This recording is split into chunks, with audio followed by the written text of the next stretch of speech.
What's up, my peoples? What's up? Yo, I am so tired. Oh, I'm exhausted. Pray for me, you guys. Pray for me. Pray for my health. I am tired. I am so tired. Hopefully tomorrow I can sit up and do a video. But I have not been feeling well. But anyways, I'm sitting here watching all these like pretty Christmas videos. Got a lot of pretty Christmas videos. Oh, they're so Christmas in Paris, Christmas in London. It's looking really nice. So I have a sweet word for you guys. Um, Make sure you enjoy your Christmas, okay? Make sure you enjoy the last month of the year. Try to make it memorable. You know, there's so much like, who's here? I got two people in my life. There's so much negativity out here, you guys. There's so much negativity. There's so much like bad news. Like, oh, these celebrities are so, oh, they're so yuck. So many bad news. There's so much bad news. There's so many problems. There are money issues. The economy's not well. Politics, drama. It's a lot. It's a lot. It's a lot. But you know, who's this? Abigail. Hey, Abigail. Yeah, thanks, Abby. But make sure that you focus on what truly matters. Okay. Hey, Janet. What's up? Make sure you focus on what truly matters, y'all. Make sure you focus on what truly matters. It is the last month of the year. Okay. Who's here? Susan. Lip kicks. What's up, my peoples? Right? It really is the last month of the year. Okay. Focus on what really matters. You've made it this far. All right. We've made it this far. Oh, no, but you know, I had to delete the other one. They took the live down. They're like, oh, if you do it again. I was like, what the heck? Because you know how I play other people's content and I talk while I play other people's content. So, child, a lot of the stuff gets like copyrighted stuff. You know what I mean? Hey, Kev. Hey, Bantu. Right? But, so that's that. I'm going to try to come up with other topics that don't require me using other people's stuff. Yeah. Because it's like, yeah, so like the Joe Budden one with Tyrese, it flagged it. Child, I was so upset. What the heck? I have to find a way to. I think if I just get the audio, I'm not going to get a copyright issue. I don't know, but we'll see. But yeah, my point is I'm watching all these pretty Christmas videos from like all like from London, Paris. Like, you know, it's so pretty. I love Christmas. I love Christmas lights. So it put me in a really good mood to make this video to let you guys know you have to focus on truly enjoying this month. It is the last month of the year, okay? You need to be happy. If you're not happy right now, you got to find a way to make yourself happy, okay? If you're not proud of yourself, you need to be proud of yourself before the end of the year comes around. If you're feeling lonely, learn to love your own company, okay? Because you're freaking awesome, right? But don't let anything make you say it, okay? Between the economy, politics, gender identity issues, celebrities and their perversions, so much confusion out there, right? Don't let that get in the way of like, you know what? I've made it this far.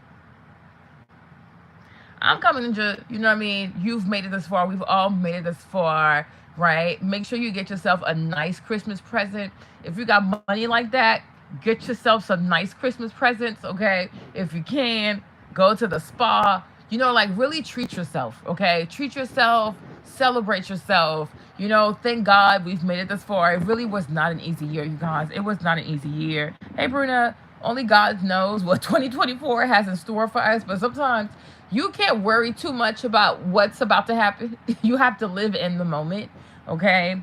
Make sure you put up a Christmas tree.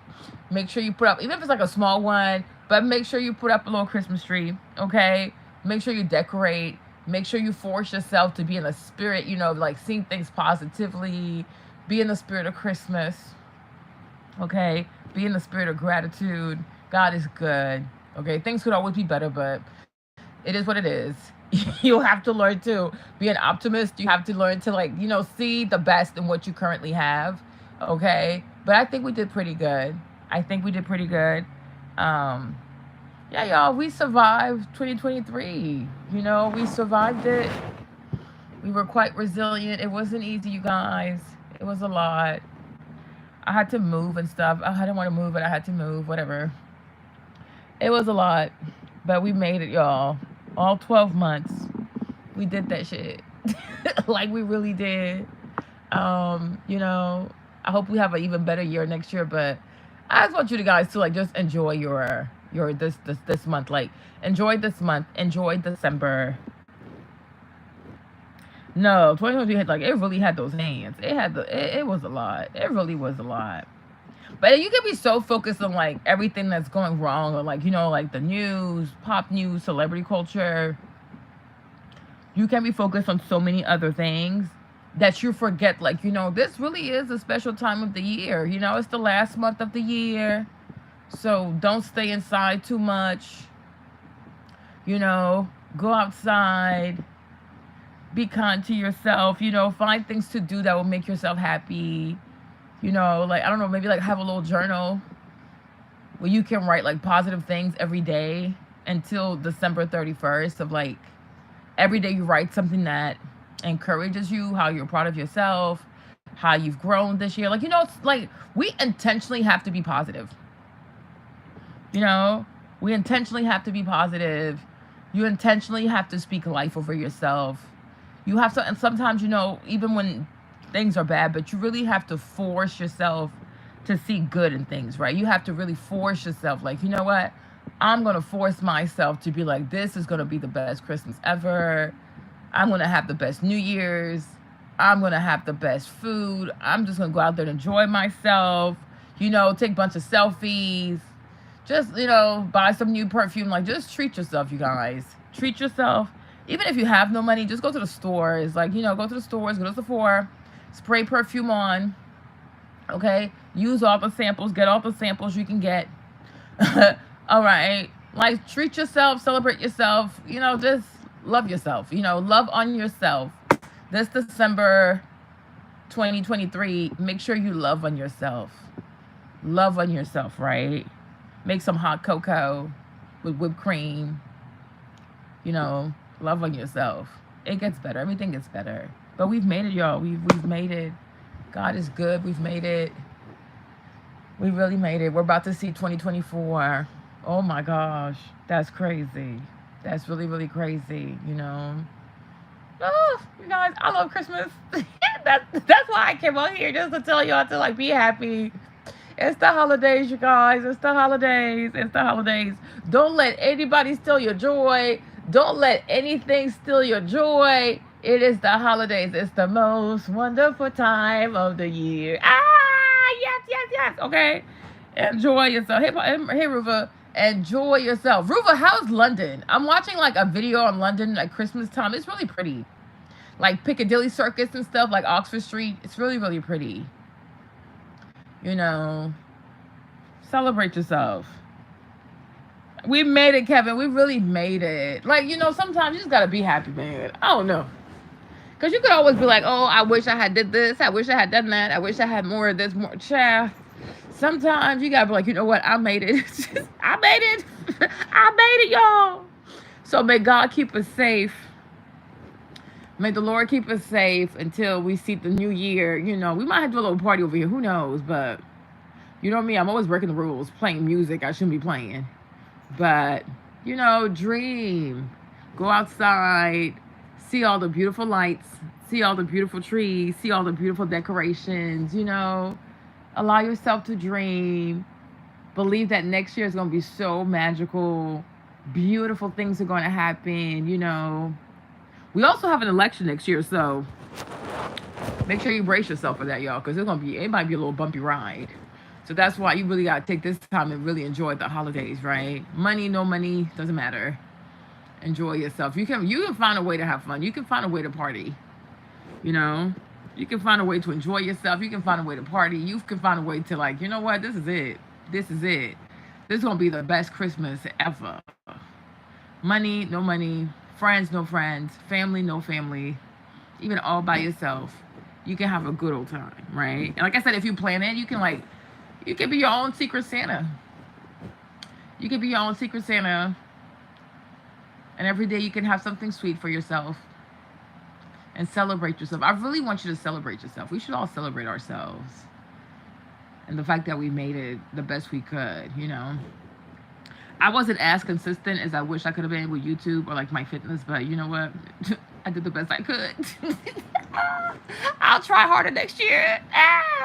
you know. But it's so draining. Like, these celebrities are draining people. Oh, Libby said, love the holiday. Doing lots of baby shopping because I'm due this month. Oh, you're having a Christmas baby. Congratulations, Libby. That is so cute. I'm happy for you. I hope you have a safe delivery. Hopefully the baby does not come on Christmas Day, though. But are you due before Christmas? Enjoy the baby. Oh, that's beautiful. That's a beautiful gift right there. Well, I hope you find everything you need. I hope you enjoy yourself, you know. You know, God, I'm telling y'all, man, attitude is everything. You know, having a positive mindset is everything. I had years where, like, my mindset was so negative. Like, I was just so sad. I was so depressed. Like, you waste years just being sad. You waste years just being, you know, upset. You know, it's a waste of your time. Because you stay upset for days. You stay upset for weeks. What does it change? Nothing. You know what I mean? You live life feeling discouraged. You live your life feeling beat down. And, you know, what does it change? Nothing. It just makes things worse, you know? Things happen. You know, sometimes bad things happen. Sometimes good things happen, you know? But either way, you have to know that you'll be okay. No matter what happens, I'm always going to get back up. I'm going to work harder. And then I'm going to make things happen for myself. I'm going to have the life that I want to have. You know, it is what it is. You live, you learn, and then you do better. So, you know, if people invite you out, go. Don't say no, just go. Get dressed. Look good, smell good. Put some perfume on. Hey, Val. And go outside. Okay? Be intentional. Be intentional. This month, be really intentional about being happy this month. Because it's the last month of the year. Force yourself to be happy. Force yourself to be positive. Force yourself to be intentional. Notice all the little blessings. Notice all the little miracles that come your way. Like, oh, that's so cute. Thank you. You know what I mean? Oh, I'm okay, but I'm just tired. Like, I have, like, I don't know. I probably need, like, some B12 or something. I need some vitamins in my body. But, yeah, it's just fatigue. But I was like, let me get on real quick and just encourage my peoples to be positive. Okay? Don't let there's a lot of negativity. I'm like, this world is really negative if you let it. Like, it can be very draining if you let it. Every day you wake up, it's some bad news. It's like, oh my gosh, like, this is a lot. This is a lot, you know? Yeah, Val, don't say to yourself, but just go outside, babe. Go outside. Oh my goodness, go outside. You know? Go outside. Intentionally go outside. Just because you like to stay by yourself, just go outside. You know, they have a lot of pretty videos of like Christmas stuff. Maybe tomorrow I play some. Like, you can look up like Christmas in London, Christmas in Paris, Christmas in Japan, in Tokyo, Christmas in Singapore, you know, because some of these places, like, they go all the way out. Like, their decorations are so pretty. I love Christmas decorations. Yeah, I absolutely love Christmas decorations. I love the lights. Maybe because I have like seasonal depression, I don't know. But when things are lit up, like bunch of lights, like I'm just like, oh my gosh, maybe I'm autistic, I don't know. But it just makes me so happy. Oh, that is so pretty. So I just started playing a bunch of videos. Now I'm watching them like, this is Christmas in London, downtown London, like Oxford Circus, Piccadilly Circus, like all the bougie places. And I'm like, that is so pretty. So let me go tell my peoples, like, hey y'all, make sure you intentionally celebrate yourselves. Make sure you have a good time. Like, get in the holiday spirits. Okay? Take care of yourselves. Be proud of yourselves. We've made it this far. We're about to see 2024. That's crazy. That is really crazy. I'm excited. I'm excited about next year. I don't have anything like specifically planned for next year, but just excited. New year, new me. Who knows? Yeah. But, you know, be proud of yourself. Don't be sad, okay? Do not be sad this year. Like, this December, don't be sad. Just say no to bad news. Say no to bad energy. Say no to bad vibes. Like, I just need to focus on my happiness, focus on my joy, focus on the fact that you've made it. We've made it this far. which is super cool. You know, this year was really challenging. The economy was challenging, life was challenging. Everything was like, oh yeah, these like bougie neighborhoods. Yeah, some of them have really nice decorations. Some of them really do. They really, really have nice decorations. It's very beautiful. So maybe I might do that too, though. I was wondering, like, they have a place in DC that has like pretty lights, so I could take the kids. You know, I told Jimmy we should go to New York like for a day or so the kids could see like Rockefeller Center during Christmas. I don't know, but yeah, I don't know. For a while, I fell out of love with Christmas. I don't know. I had a season where I didn't care about Christmas. I was whatever. Like the Grinch was living inside of me, like he really was. And now, like, I want to say goodbye to the Grinch. I want to say goodbye to the Grinch, and I want to actually like go back to my old ways. Cause Christmas used to be my holiday. Like I used to like decorate, go all out, put decorations everywhere. Like maybe I'll do that this year though. I'll do it this year. Like I'm gonna decorate this year. Like I'm gonna let my, cause I used to love decorating for Christmas. I used to love it. It used to make me so happy. Then when I got really, really sad, I was like, man, F all this. Like holidays, going out. I was like, I don't care anymore. I just don't care. I just don't care. But you gotta change your mindset. I have to change my mindset. So, hope you guys had a great day. Yeah, Jenna, yeah, you should decorate, Janet. Like, you should decorate. Like, you know, just being grateful. Just being grateful. You know what, God? Thank you. Thank you for another year. Thank you for keeping everybody safe. Nothing bad happened. Everybody was healthy, you know. No accident, no incident, no crazy news. Like, nothing crazy happened, really. Just the normal stuff. So, thank you, God. Thank you for keeping us safe. Thank you for keeping us safe, all of us. And also keeping us sane, right? Because you could have lost your mind. Could have lost your mind. Could have lost yourself. Who knows, right? So, definitely, like, just saying thank you to God for everything. I'm grateful. I'm grateful. You know, I'm grateful. And one thing I have to learn, like one of my prayers for next year is like, I have to learn to move on quickly. Y'all, I tend to be a creature of habit. I tend to be like, if I'm comfortable somewhere, even if it's not the best situation, I'll just put up with it. Because I don't like to move.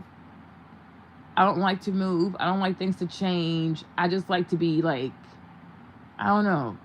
I'm stuck in my, sometimes I'm like, yeah, sometimes I get in my own way. Because I just get stuck. And I'm like, well, it is what it is. But that's not good. That's also not really good. Like, I need to learn to be more spontaneous. That could help me a whole lot. I need to learn to be more spontaneous. I need to believe, like, yo, if God is closing a chapter, it's for a good reason, okay? I don't have to be afraid of that. I need to trust that whatever God has in store, it's going to be better than whatever I knew before. Because actually, like, I'm very limited. Like, God knows way more than me. Way more than I do. You know, better things are ahead. There's nothing worth crying about like that. You know, there are better things coming, Marlene. There are bigger things coming.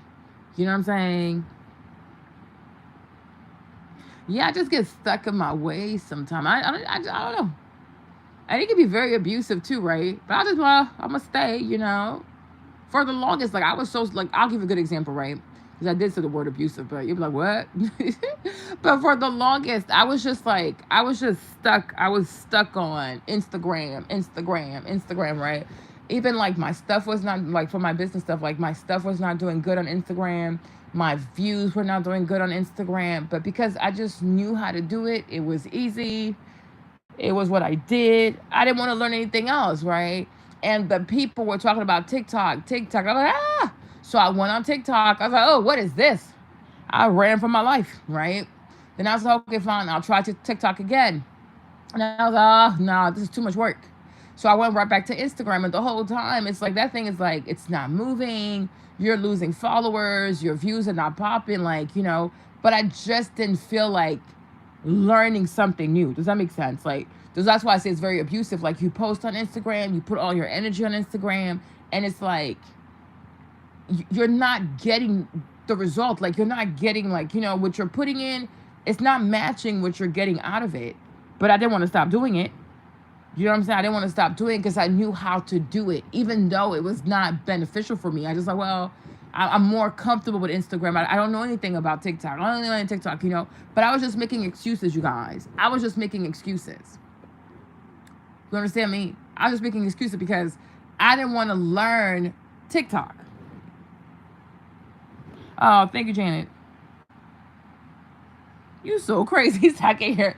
This is not a wonderful life, okay? I'm not jumping off a bridge. You are crazy, okay? But I didn't want to learn TikTok, and like, but then when I finally made up my mind, like years later, to learn it, I was like, oh, so it really wasn't that bad. You know what I'm trying to say? So like, that's just how I am. I need to change that, right? Try new things, So I hope that like 2024, I allow myself to have newer experiences. Does that make sense, you guys? Because it's very cliche. People be like, oh, girl, you should go write that book, girlfriend. You should go start that website, People are like, it's very cliche, because you hear people say that all the time. Oh, write that book. Start that business. Create that TikTok page. Create that Instagram page, right? But fear is real. Like, fear is real. Right? The fear of putting yourself out there is really real. The fear of looking stupid is really real. The fear of like, what if I lose all my money? You know what I'm saying? Because not everybody has a billionaire daddy. I was watching this little clip on Instagram. There's this Nigerian girl. Her name is Cuppy. She goes by like DJ Cuppy. Her dad's a billionaire. And so she was like, oh, you should never fear uncertainty.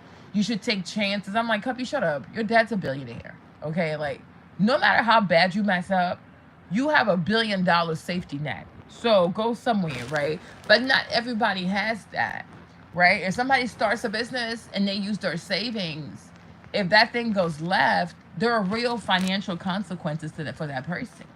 You know what I mean? If somebody says, okay, I've always wanted to go live in New York or live in like, I don't know, live in LA or like live in Florida, Miami or something, right? Yeah, sure. It's easy to say to a person, oh yeah, pack your bags, move to Miami, right? But if that person is alone, and they know nobody, they could go there and not have a job. They could go there and sleep in their car, right? They could go there and not find employment. Like, it could be really bad. So, I'm all about positivity, but within reason.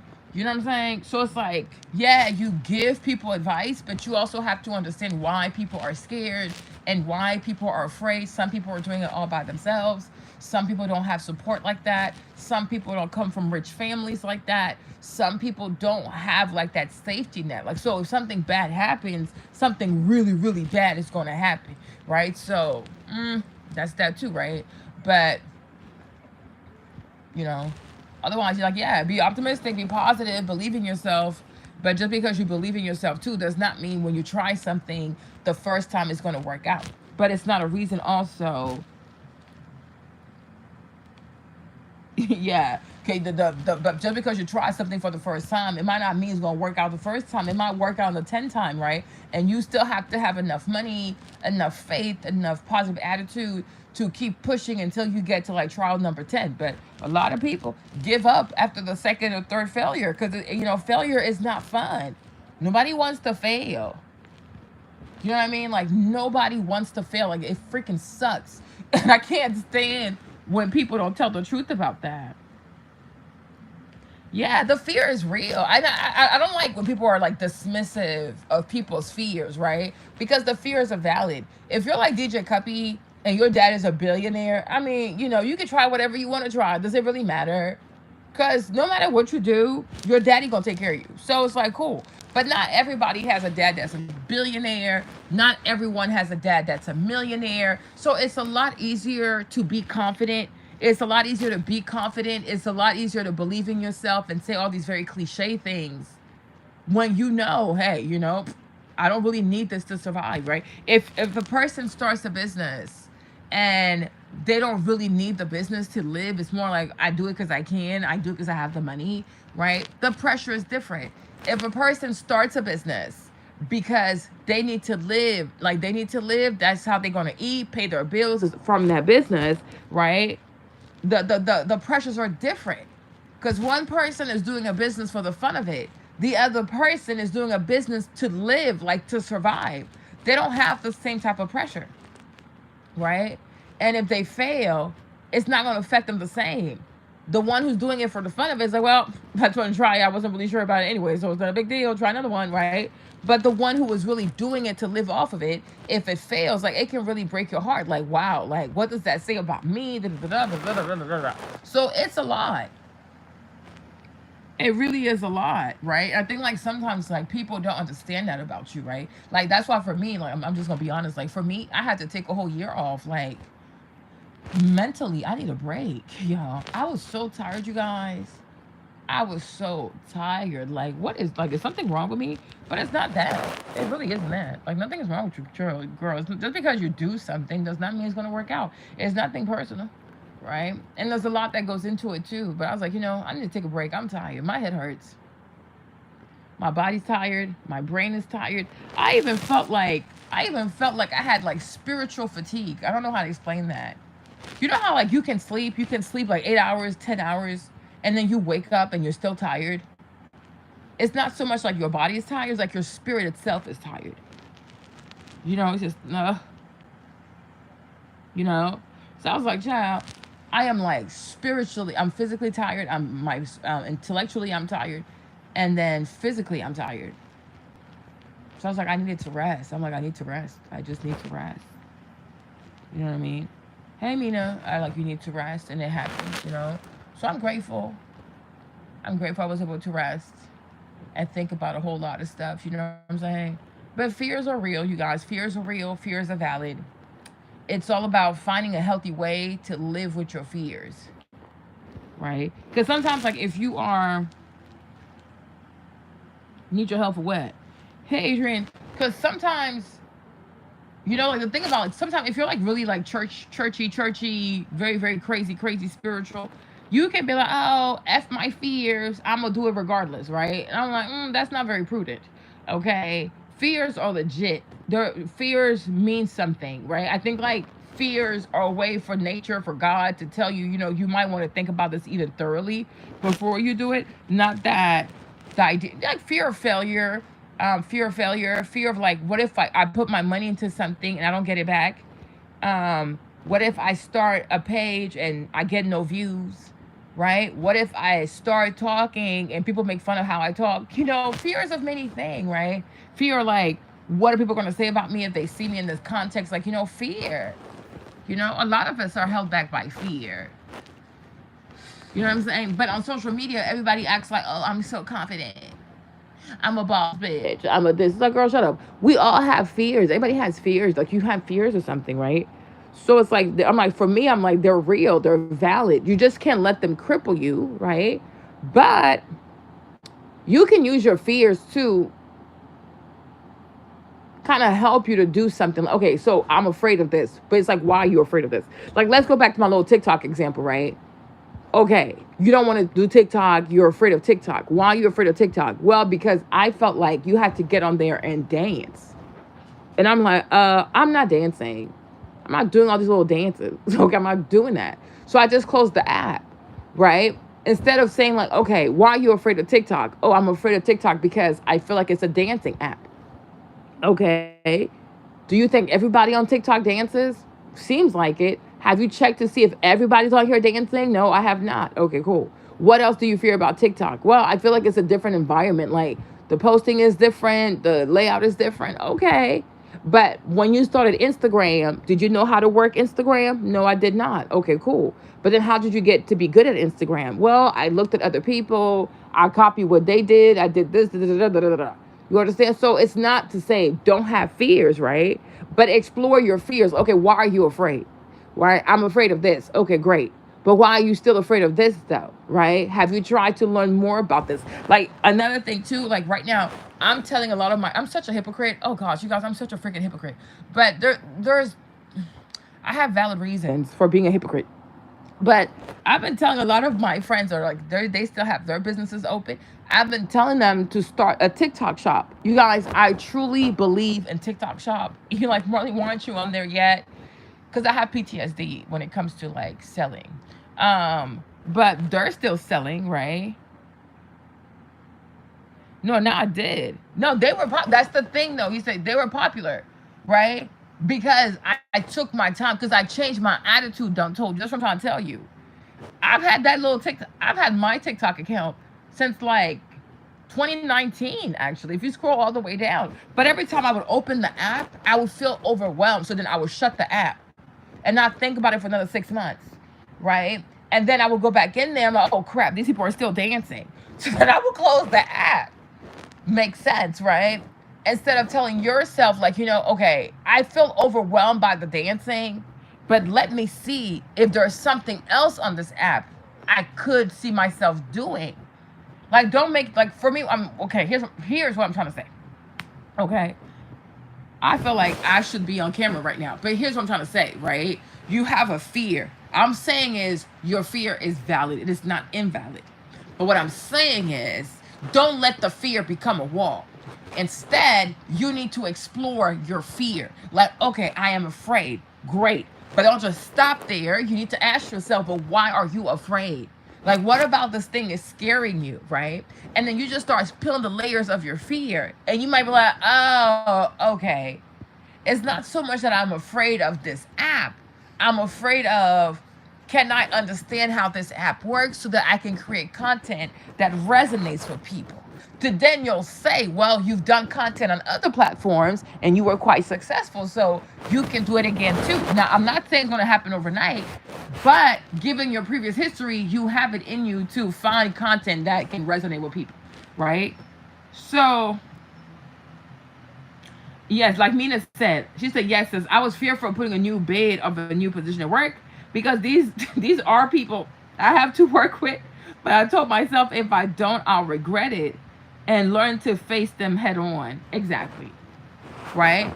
But the thing is, like, so like, okay, I don't want to submit the application because I think these people are racist, right?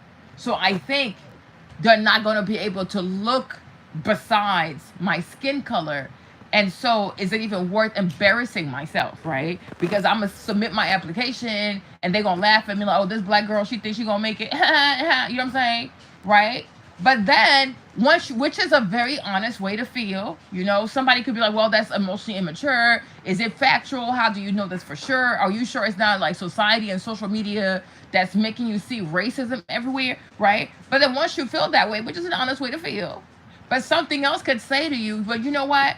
Even though they might be racist, God is able to put one or two people on there who will have enough influence for the people to see besides your skin, your gender, and to actually see that you are able to do the work. Does that make sense? So we can't say like, oh, no, you're crazy. Nobody there is racist. It could be that the majority of them are racist, right? But when it comes to the hiring committee, let us pray that God would put people on there, at least 2, 3, or 4 people who will have enough influence over the hiring decision that they will have to look over your skin color and your gender and actually see that, you know what, she really has what it takes, right? Does that make sense? Because your fears is real, but it might not be real enough to affect the outcome of a decision because God is able to put people that have faith, that you'll have favor with on the hiring committee, and your color and your gender might never even come into play because they're going to be so focused on what you actually have, what you know how to do, etc., etc., etc. Does that make sense? So that's why I say, like, what is my fear? My fear is this TikTok stuff looks crazy. But yeah, but Instagram also used to look crazy before though too though. But what is your real fear, right? And the real fear is, can I really come into this app and find a way to make content that resonates with people because it looks very different to me? Make sense? And sometimes we don't know how to properly articulate our fears. So maybe that's why the proper solution doesn't come to us. Does that make sense, you guys?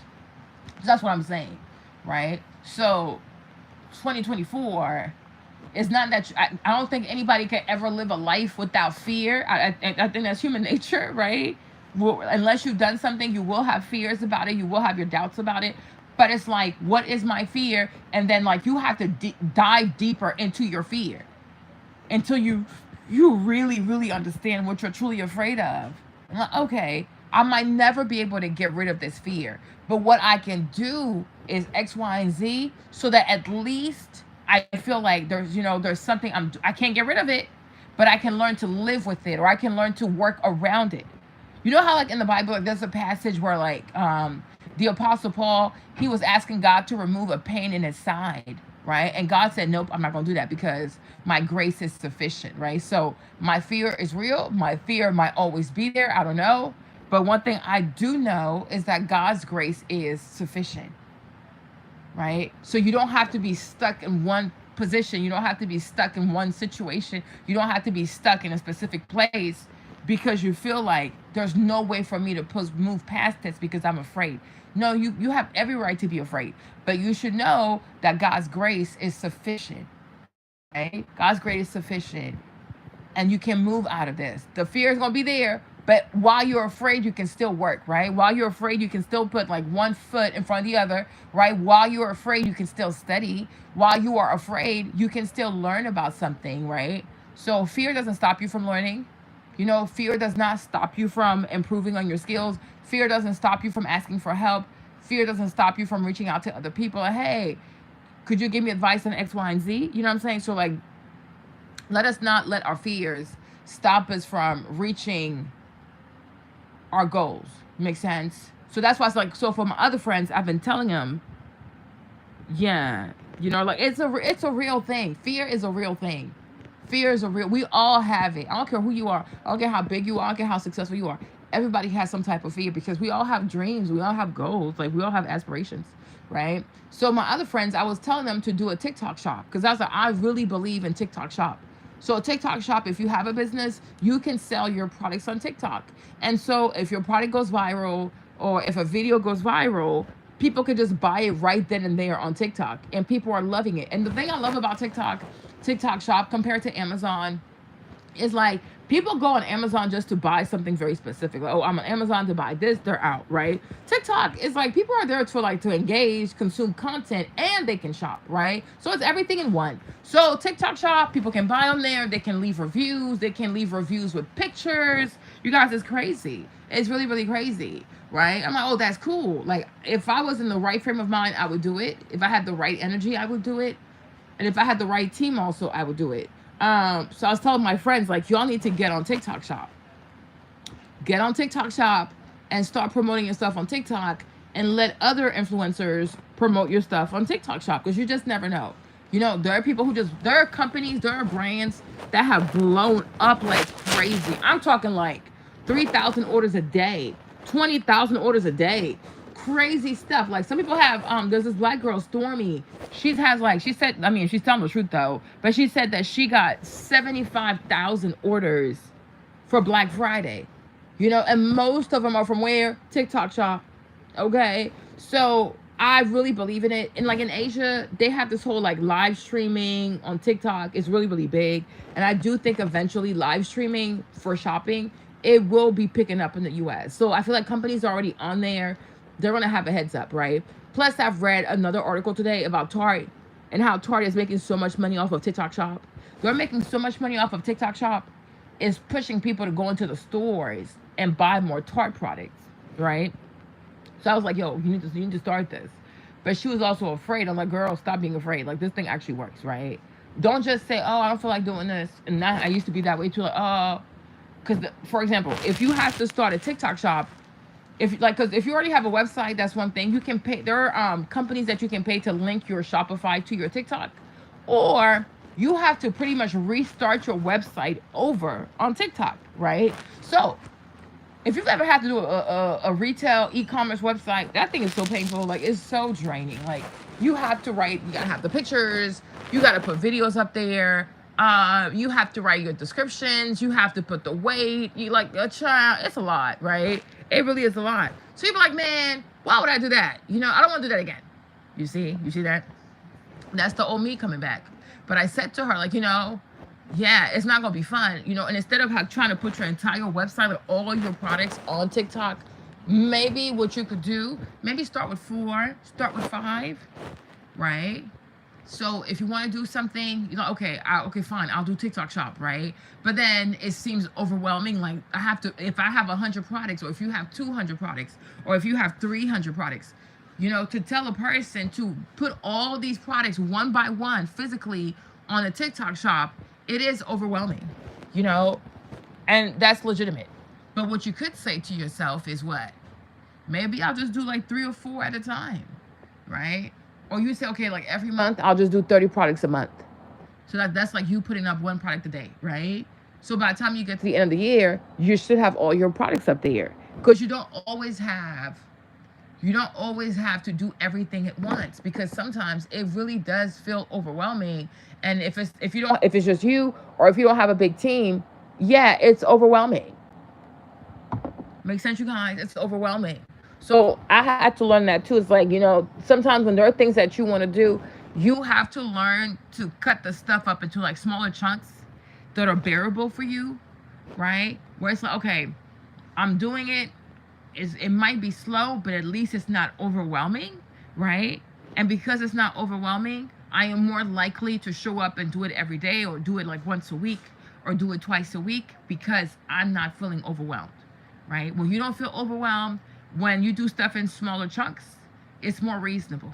And when things are more reasonable, you're more likely to see it through because it is reasonable, right? Don't try to do everything at once, because it can be overwhelming. So that's another thing. Like, that's another example. I don't know what else. What other examples do I have, right? But whatever it is that you're working on, whatever you would like to do next year, right? If it feels overwhelming, do not do it because it feels overwhelming, but instead try to cut it up into like smaller chunks, right? Maybe you'll do this like this much this month, and then you'll do the rest the other month, etc., and be happy.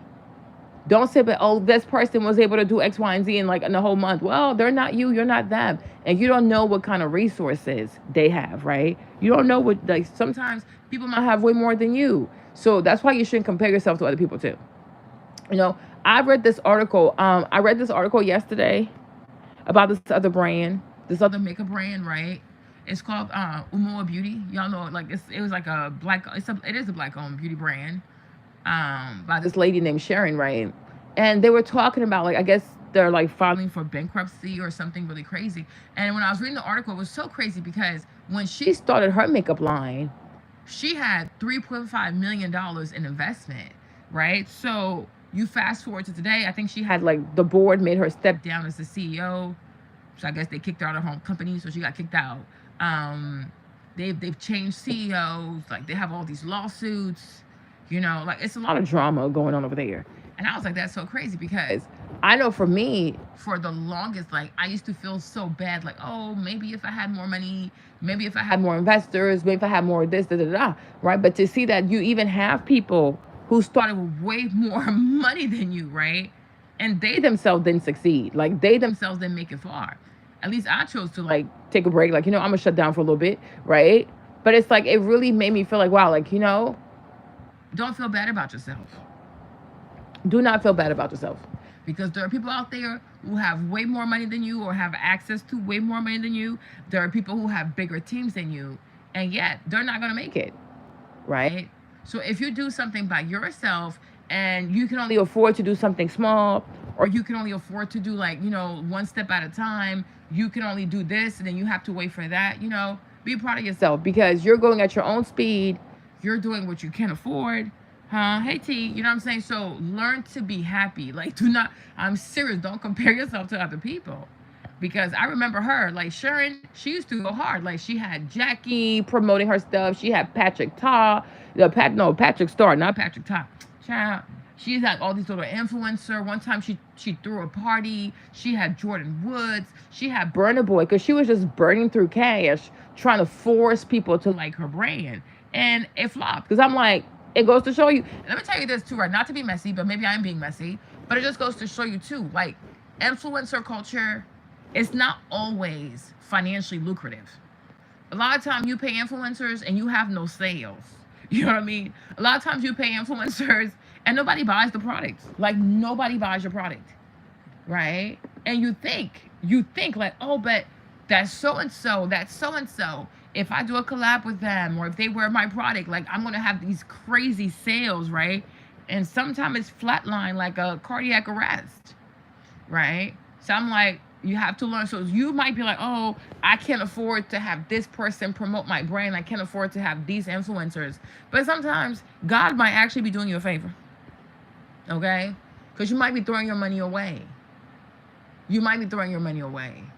And sometimes when you work small and you work with a smaller budget and you work with what you have, it's going to force you to be more creative, you know? And I think like another lesson that I've learned 2023 is like sometimes you don't know when your time is going to be. So be patient, right? Don't force it. You can't force people to like your brand. Like if it's not your time, it's not your time. If it's not your season, it's not your season. And the harder you try, the more damaging it could be and the more liabilities you can end up having.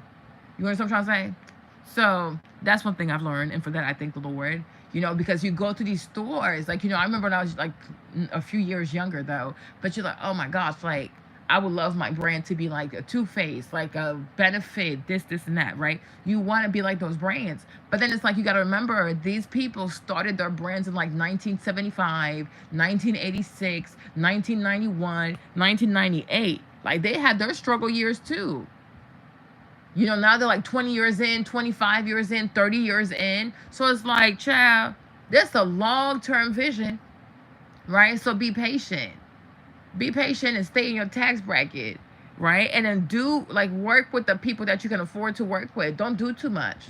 And sometimes if you can't work with the people, maybe you just believe that God's going to bring you somebody. God's going to bring you the customers regardless. So that's one thing I had to learn, you know, because it turned into like a big deal on TikTok. This girl made a video on TikTok. This black girl, I think her name is like Winnie Parker. That's a cute little name. Her name is Winnie Parker. And she made a video on TikTok. And she was saying like, you know, as a black influencer, she feels that as a black influencer, to really be successful as an influencer, you need to have a white audience, right? And then she mentioned other influencers, like a girl named Fanita or whatever. She mentioned like other influencers. And then like the people just like the girls, like I guess the sisterhood, they just went in there and just like lit her ass up. They lit her ass up, you know. But I was like, you know, I see both sides. I really do see both sides. Yeah, I see both sides of what she's saying, you know. I think sometimes there are certain truths that people don't like to hear out loud.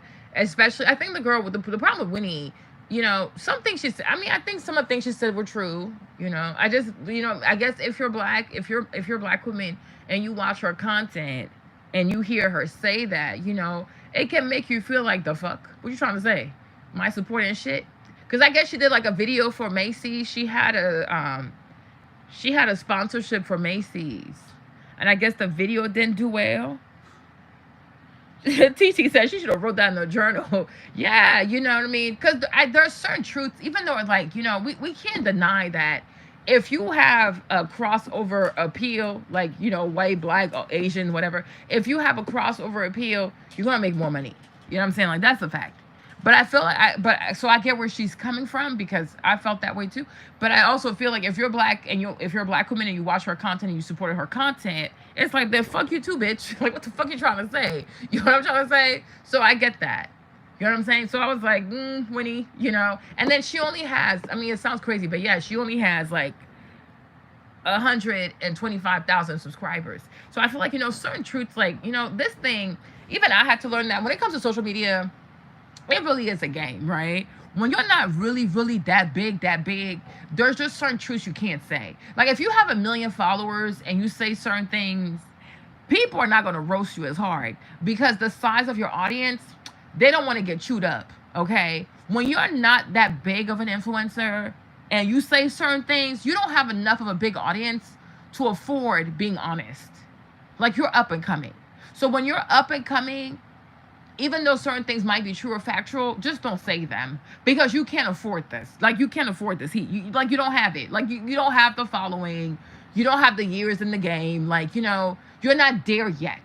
You know what I'm saying? Like for example, like Beyonce's there, right? That's why when her mom went crazy and started calling people bozos and jealous and this and that, people didn't say anything, right? Because that's Beyonce's mom. Like that's the Beyonce's mom. But like back in the day, when they had first started Destiny's Child If Miss Tina had called people bozos and jealous and this and this and this and this and that, oh no, they would have been canceled. She would have had to spin the block and apologize, right? Because now, after all these years, they've earned I guess, like a godlike status in Black society that they can say whatever they want to say and they don't have consequences. You know what I'm saying? So that's that, you know? So that's that. But I'm like, I kind of get what she's saying because, you know, like, there's this girl, I don't know if she's like Filipino or whatever. Her name is like Bella Porch. She did a video on TikTok and all she said was B B B B B B B B B B B the B the B the B, right? And because of that one video, she got 66 million views. I'm like, what the heck? What?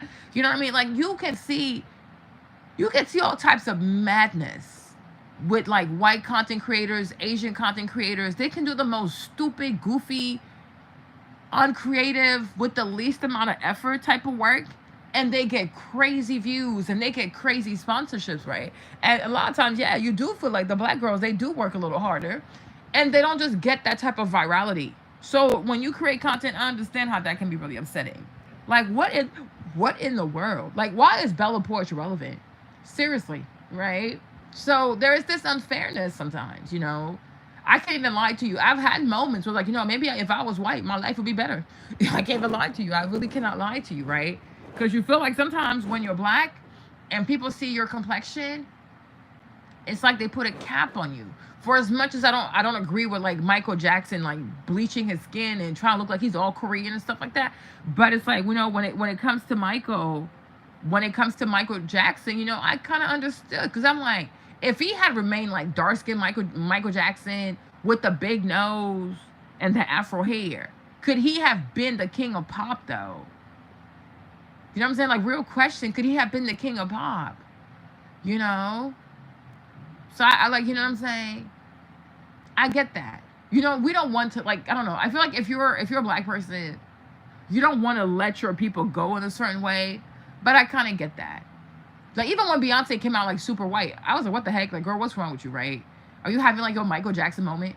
But at the same time, I'm like, you know, I could understand too. Like, if Beyonce's like doesn't want to be seen as just a Black artist, you know, I could understand. And I would be okay with it. But I could understand if Beyonce wanted to be like Taylor Swift, you know, where you could just be just an artist and people could just listen to your music and not focus on, are you Black? Are you Black enough? Are you not Black? You know what I mean? You know, like, because it's like, oh my gosh, like, it's really draining. I don't know if you guys ever have that, but, you know, sometimes you wish you could just be just a person. Not a Black person, a Black woman, sometimes you just want to be just a person. And people should just come to you just because they like what you do, or like they like your music, or they like your art, or they like your books. Nah, I'm being serious. So that's why I was like, you know, I was a bit like jarred when I saw the picture. Like, wow, like she's really like that's a lot. Like, you're really, really like, you're looking kind of white, you know? Like, you trying to be like Michael Jackson, you know? But I'm like, kind of get it too, though, you know? Because you're like, dang, like, you always have to be Black. You're a Black artist. You're Black gospel. You're Black pop. You're a Black woman. You're a Black this. And you know what I mean? You know what I'm trying to say? Like, sometimes maybe you just want to be just a person. Do I make sense, you guys? Please don't come for me. I'm being serious. Like, because, you know, it's real. Sometimes, like, if I could just be a person, you know what I mean? If I could just be Marlene, like, you know, I'm just a person, you know. I guess it doesn't work like that. So sometimes I get it. I really do get it, you know. I do get it. You see girls like Alex Earl just in their, you know, University of Miami dorm room. She's not really doing anything spectacular, right? But then boom, like she gets like 6 million followers in 1 year. You're like, what the freak? You know what I mean? Like, what the freak is this? So, you know, maybe she could have had the conversation differently. You know, her people also, I think they could have handled her a little differently because, you know, it's real. Sometimes you're like, oh my gosh, you know. Or like you think about like Black actresses, a lot of Black actresses, they only do Black movies, like Nia Long, right? I feel like Nia Long, for as pretty as she is as a Black woman, she was always like just doing Black movies. You know, if you're an actress, you might want to do other things, not just Black movies. Like, give me other roles. Like, because one time I was listening to, sorry, guys. I was listening to, what is her name? Regina King, right? You know, Regina King, she did, like, Poetic Justice. She did Friday. But she said, one thing that helped her with her career is like, with her management, she had management that fought for her to be able to audition for roles that were actually reserved for white women. Like she's like, but I'm an actress though, right? If there's a role, there's a role. Like everybody should be able to audition for the role. So she was like, oh, well, because it was a panel she did with Issa Rae, and so she was like, one thing that has really helped me is like my management fights for me. They see me as an actress. They fight for me to audition for roles that are usually reserved for white women, right? And so that's why her career is different than a lot of other black women in Hollywood, because she was intentional about not being a black actress per se. Like, I'm not just here to do black movies. Like, yeah, I started with what I could get, like Friday, Poetic Justice, right? But I don't want to be known for just being a black actress. I want to be a great actress, right? And so you see, like Regina King, she's in a whole different class of her own. Whereas like Nia Long, Gabrielle Union, like some of them people, like what's the other one, Regina Hall, many of them are like stuck to doing like just black movies. And it's like sometimes you just like, you might want to audition for something else. Like, I don't just want to do just black movies. No offense to black movies though, but if you're an actress, you want to act. You don't just want to get roles just for black movies, because you want to reach a different audience too, and you want to like stretch yourself. You want to try different roles. You want to try different characters. You want to work with different people. You want to work with different directors. You want to work with different casts, because the more exposed you are to different people, the better you'll be as an actress, right? But if you're black and you only do black roles and it's the same people, it's the same directors, it's the same cast, it's the same crew, it's like, well, how can you grow artistically? You know what I mean? So I'm like, yeah, I get that too, though. I really do. Side note, his kids are older enough to realize he's not. Whose kids? Oh, Michael. Sounds like, I get that. I really do get that. Like that, it used to get to me, you guys. It really used to get to me. I'm like, what in the world? Just like even today, I didn't even know this. But I was watching this video on YouTube, I didn't even know this. They were like, oh, the NFL is requiring the football players now to take the knee for Israel. And I'm like, what? Like, what? Right? So all of a sudden now, it's okay for players to take the knee. Like, they have to take the knee for Israel. But when Colin Kaepernick was saying take the knee for black people, it was a problem, right? So I'm like, this is just madness. So I ran to TikTok and I saw all the videos about that. You know what I mean? And I'm like, you see, here we go again, but it's Christmas time, so I'm not gonna let myself get too upset about it, And then I was also like, for as upsetting as it is, I'm not gonna let myself get too upset about it. But I do also have an issue with these players too, because I'm like, the majority of football players are black. You're black. So it's your body. Like they're using your body for this. It's your body, it's your health, it's your brain, right? And I'm like, for a few millions or for a few hundreds of thousands of dollars, when these people come up to you and tell you, oh, you have to take a knee for Israel, you people don't get so offended and disrespected that you walk out. You know what I'm saying? Because you value like white money that badly, So no, I can't be more upset than the people who actually are being told to do this. Because there's no way. There's no way.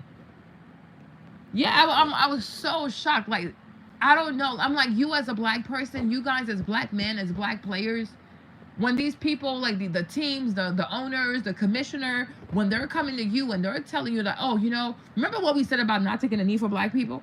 Well, guess what? Now you can take the knee because you're doing it for Israel. And you're like, oh, okay, that's fine. Like, are you crazy? Like, are you dumb? Are you dead up there? Like, what is wrong with you? Like, I'm not doing this. So I can't take the knee for other black people, but I'm supposed to take a knee for Israel. Like, are you kidding me? And you're going to stay in this league? You're not going to walk out from this league? Like, you're not going to have self-respect, integrity, determination? Like, you know what? At this point, I guess you're not going to have players anymore, right? Yeah, her management is white. Because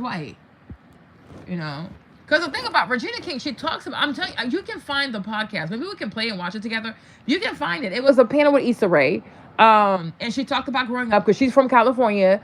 But like her life growing up in California, she always went to white schools. I think her school was like at Santa Monica somewhere or LA somewhere, but it's by the beach though, right? So she's particularly went to like a white school that was like for the arts, et cetera, et cetera, et cetera.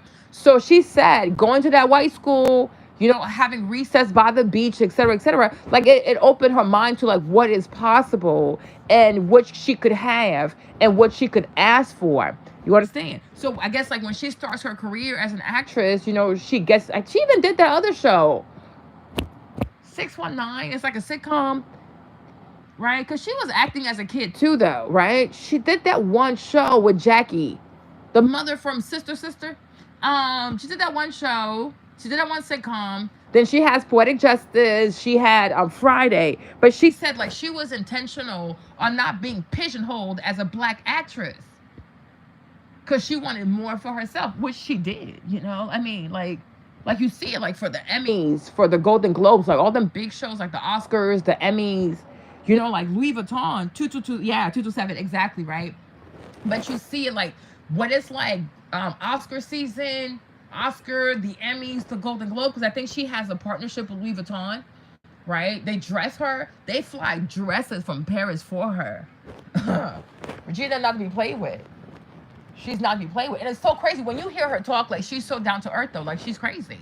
But it's like, you can tell, like, I mean, of course she's a black woman, like you can tell that, but like her energy is very much black woman, but her mindset is more businesswoman. Does that make sense, you guys? Please don't be mad. Y'all my family, right? Don't be mad at me, right? Don't treat me like Winnie Parker now. But does that make sense? So it's like, I know I'm a black woman. I'm proud to be a black woman. But when it comes to my business, I'm a businesswoman. Cause I'm like, yo, like that really makes sense. Hey, Gemini, I haven't seen you in years, right? Makes sense. So she was like, yeah. So her management, which is white people, I guess mostly like Jewish people, they do fight for her to audition for roles that are meant for like a white person, like a Meryl Streep, Kate Blanchett, and all these types of people. So that's why Regina, her career is very different than a Regina Hall, for example. Right? And that's another thing too. Like, maybe tomorrow we'll talk about, yeah, she's standing on business. And I feel like sometimes too, y'all please don't come for me, right? Please don't, because this is a really positive video. Okay, it's a very positive video. We black, I love y'all, right? But it's like these are like real conversations we need to have too, because I've thought about that myself. Like how do you remain, like it's not, most people are proud to be black. Most people really are proud to be black. Sometimes you're like, man, like why y'all have to go do that and be black? You know what I'm saying? But I think most people are proud to be black.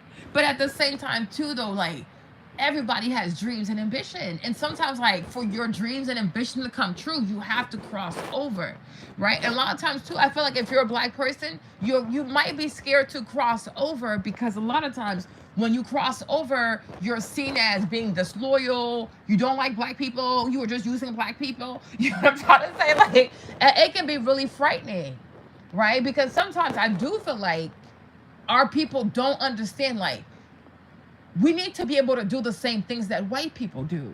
Like Louis Vuitton, they're not just selling to just white people. They sell to all types of people. So they make way more money. You know what I mean? Like if you're black and you only sell to black people, yeah, that's a beautiful thing, right? But it's like, you're not going to be as powerful as a L'Oreal because they sell to all people. And I do feel like sometimes we don't allow black people to go, okay, you know what? I get it. Do what you have to do pretty much, right? Just don't forget you're black. Like, you see it with the hair care people, like whether it's like Shea Moisture or it's Mielle, the Main Choice. Like there's this fear of like, if I sell my company, is there gonna be a backlash? You know what I mean? Because they gonna think I'm a traitor. They gonna cuss my ass out. They gonna drag, You even saw it with the little yoni thing, the honey pot. People drag that lady's ass too. I'm like, oh shit. You know what I mean? So it's like you have this fear. Where it's like when we go to Walmart, you go to CVS, like anytime you go to a grocery store, convenience store, whatever, a drugstore, you'll see a lot of Procter & Gamble in the black hair care section, right? You'll see like Procter & Gamble, they make a lot of products for black people, right? They'll do the packaging, they'll have black women on the bottles, like the whole packaging, you think it's owned by a black person, but then you grab the product, it's Procter & Gamble. Right, you'll see the same thing with Unilever. You'll see it with Johnson & Johnson. But Procter & Gamble does that a whole lot, though. They have so many sub-brands for black women, and it belongs to them. But the whole packaging, the ads, the visuals, everything screams, oh, this is for black people. But it's made by white people, right? And it's like, white people don't go batshit crazy. Because like, yeah, go take these people's money, right? But it's like, if you're black, And then you go from like, you start your hair care line, you start with black women. You're scared to even let one white girl into your ad or into your marketing because you might, oh, you're going to change the formula. Oh, you're going to turn. I'm like, oh my gosh, y'all need to breathe. Like, it's a lot, you know? Because it's like, if you can't get more business, like if you can't get more customers, you know, it's a lot. It really is a lot. I don't know how black business owners can like effectively communicate that to black consumers without hurting their feelings, but then expressing like the necessity of like, I have to get these white people to buy from me. It's not saying I don't love you, right? But when you have a business, the more you grow, the more your expenses grow. Like, it's real, you know? And sometimes like the same people you start with, even though you do love them, they're not going to bring enough money because they have other things to spend their money on. Like, they can't give you all their money every day, every week, right? So it's like, and I get that. So it's like, so I got to go get other people so that the days that you can't buy from me, they'll buy from me, right? But I got your back. Am I making sense, you guys? You know, like Louis Vuitton, they're all around the world. They sell to all types of people. A lot of these brands, too, a lot of these European brands, now Asia is a big focus for them, like Taiwan, the Hong Kong, the China, the Kyoto, because they make a lot of money with Asian people. There's even this app called WeChat. It's a Chinese app. You should see Coach on there. Coach is on there talking all kinds of Mandarin, trying to get these people's money. You know what I'm trying to say? And nobody, like, you know, I guess they're white-owned businesses, so, like, white people don't get mad at it because they understand, like, you have to go conquer. You have to conquer the world. Like, you got to, because, you know, business really is imperialistic. Like, business is about conquering. If you don't conquer more people, you're not going to go that far. So it's like when you're black, you know, if you feel like, oh, as a black woman or as a black CEO, like a black entrepreneur or a black influencer, if I act like I'm trying to attract a wider audience, it's going to turn into a backlash for me. Like, you know, it can be a lot, you guys. It really can be a lot. And it puts you in a position where you can't really be competitive. Because the way I feel, that's just me. Y'all tell me what you think, right? That's just me, right? But you see how, like, Tarte, for example, like the lady, she can afford to take these white girls to Dubai, first class on Emirates, right? And then they stay at like the Four Seasons in Dubai. Like, I mean, these trips are ridiculous, right? So then the black girls get upset. Me, honestly, I can't really get upset, y'all. I ain't gonna try to be funny because she is white, right? She's white. Y'all, please don't get mad. But that's how my brain works. You tell me if I'm wrong, or you tell me how you feel, right? But Maureen, she's a white woman, right? If this white woman built her white business selling her Amazonian clay, I can't be mad at her for wanting to put white girls first because those are her people. You know, this is when I think people should be tribal. Those are her people. What we should say is like, that's cool. You're white. You know, it's your business. It's your money. If you want to promote these white girls, more power to you. I can't tell you what to do with your money, right? But we should feel like, okay, what would it take for a black business or for black businesses to be even richer than her? So that way, if you're a black woman, you're like, okay, you know what? I'm taking my people on vacation. Point blank, period. Like me, like I don't know. That's just my brain, you know. Because I don't see myself crying behind a white woman because she didn't invite no black people. It's cool. Like I don't know. I don't care that much, right? Do you? It's your brand. It's your money. You use it. You do your marketing how you see fit. But my thing is, I do feel like we as black people should have a competitive mindset to say, okay, that's cool. You're white. You're a white woman. You see yourself in other white girls. You want to push other white girls. You on that tribal shit. No problem, right? Shout out to white supremacy. But at the same time, too, like, we should also be like, okay, we're going to build our own shit so we can make so much money that we can also do the same thing for our people. That way nobody's mad. Because I really would not want to go on a trip if I'm not wanted. Like, seriously. Like, don't feel like you have to invite me because you got to have one black person in there. It's cool. Like, it really is cool. That's the way I feel, right? Because I'm like, it's not that hard. She's not selling anything that she bought off of Mars or Pluto.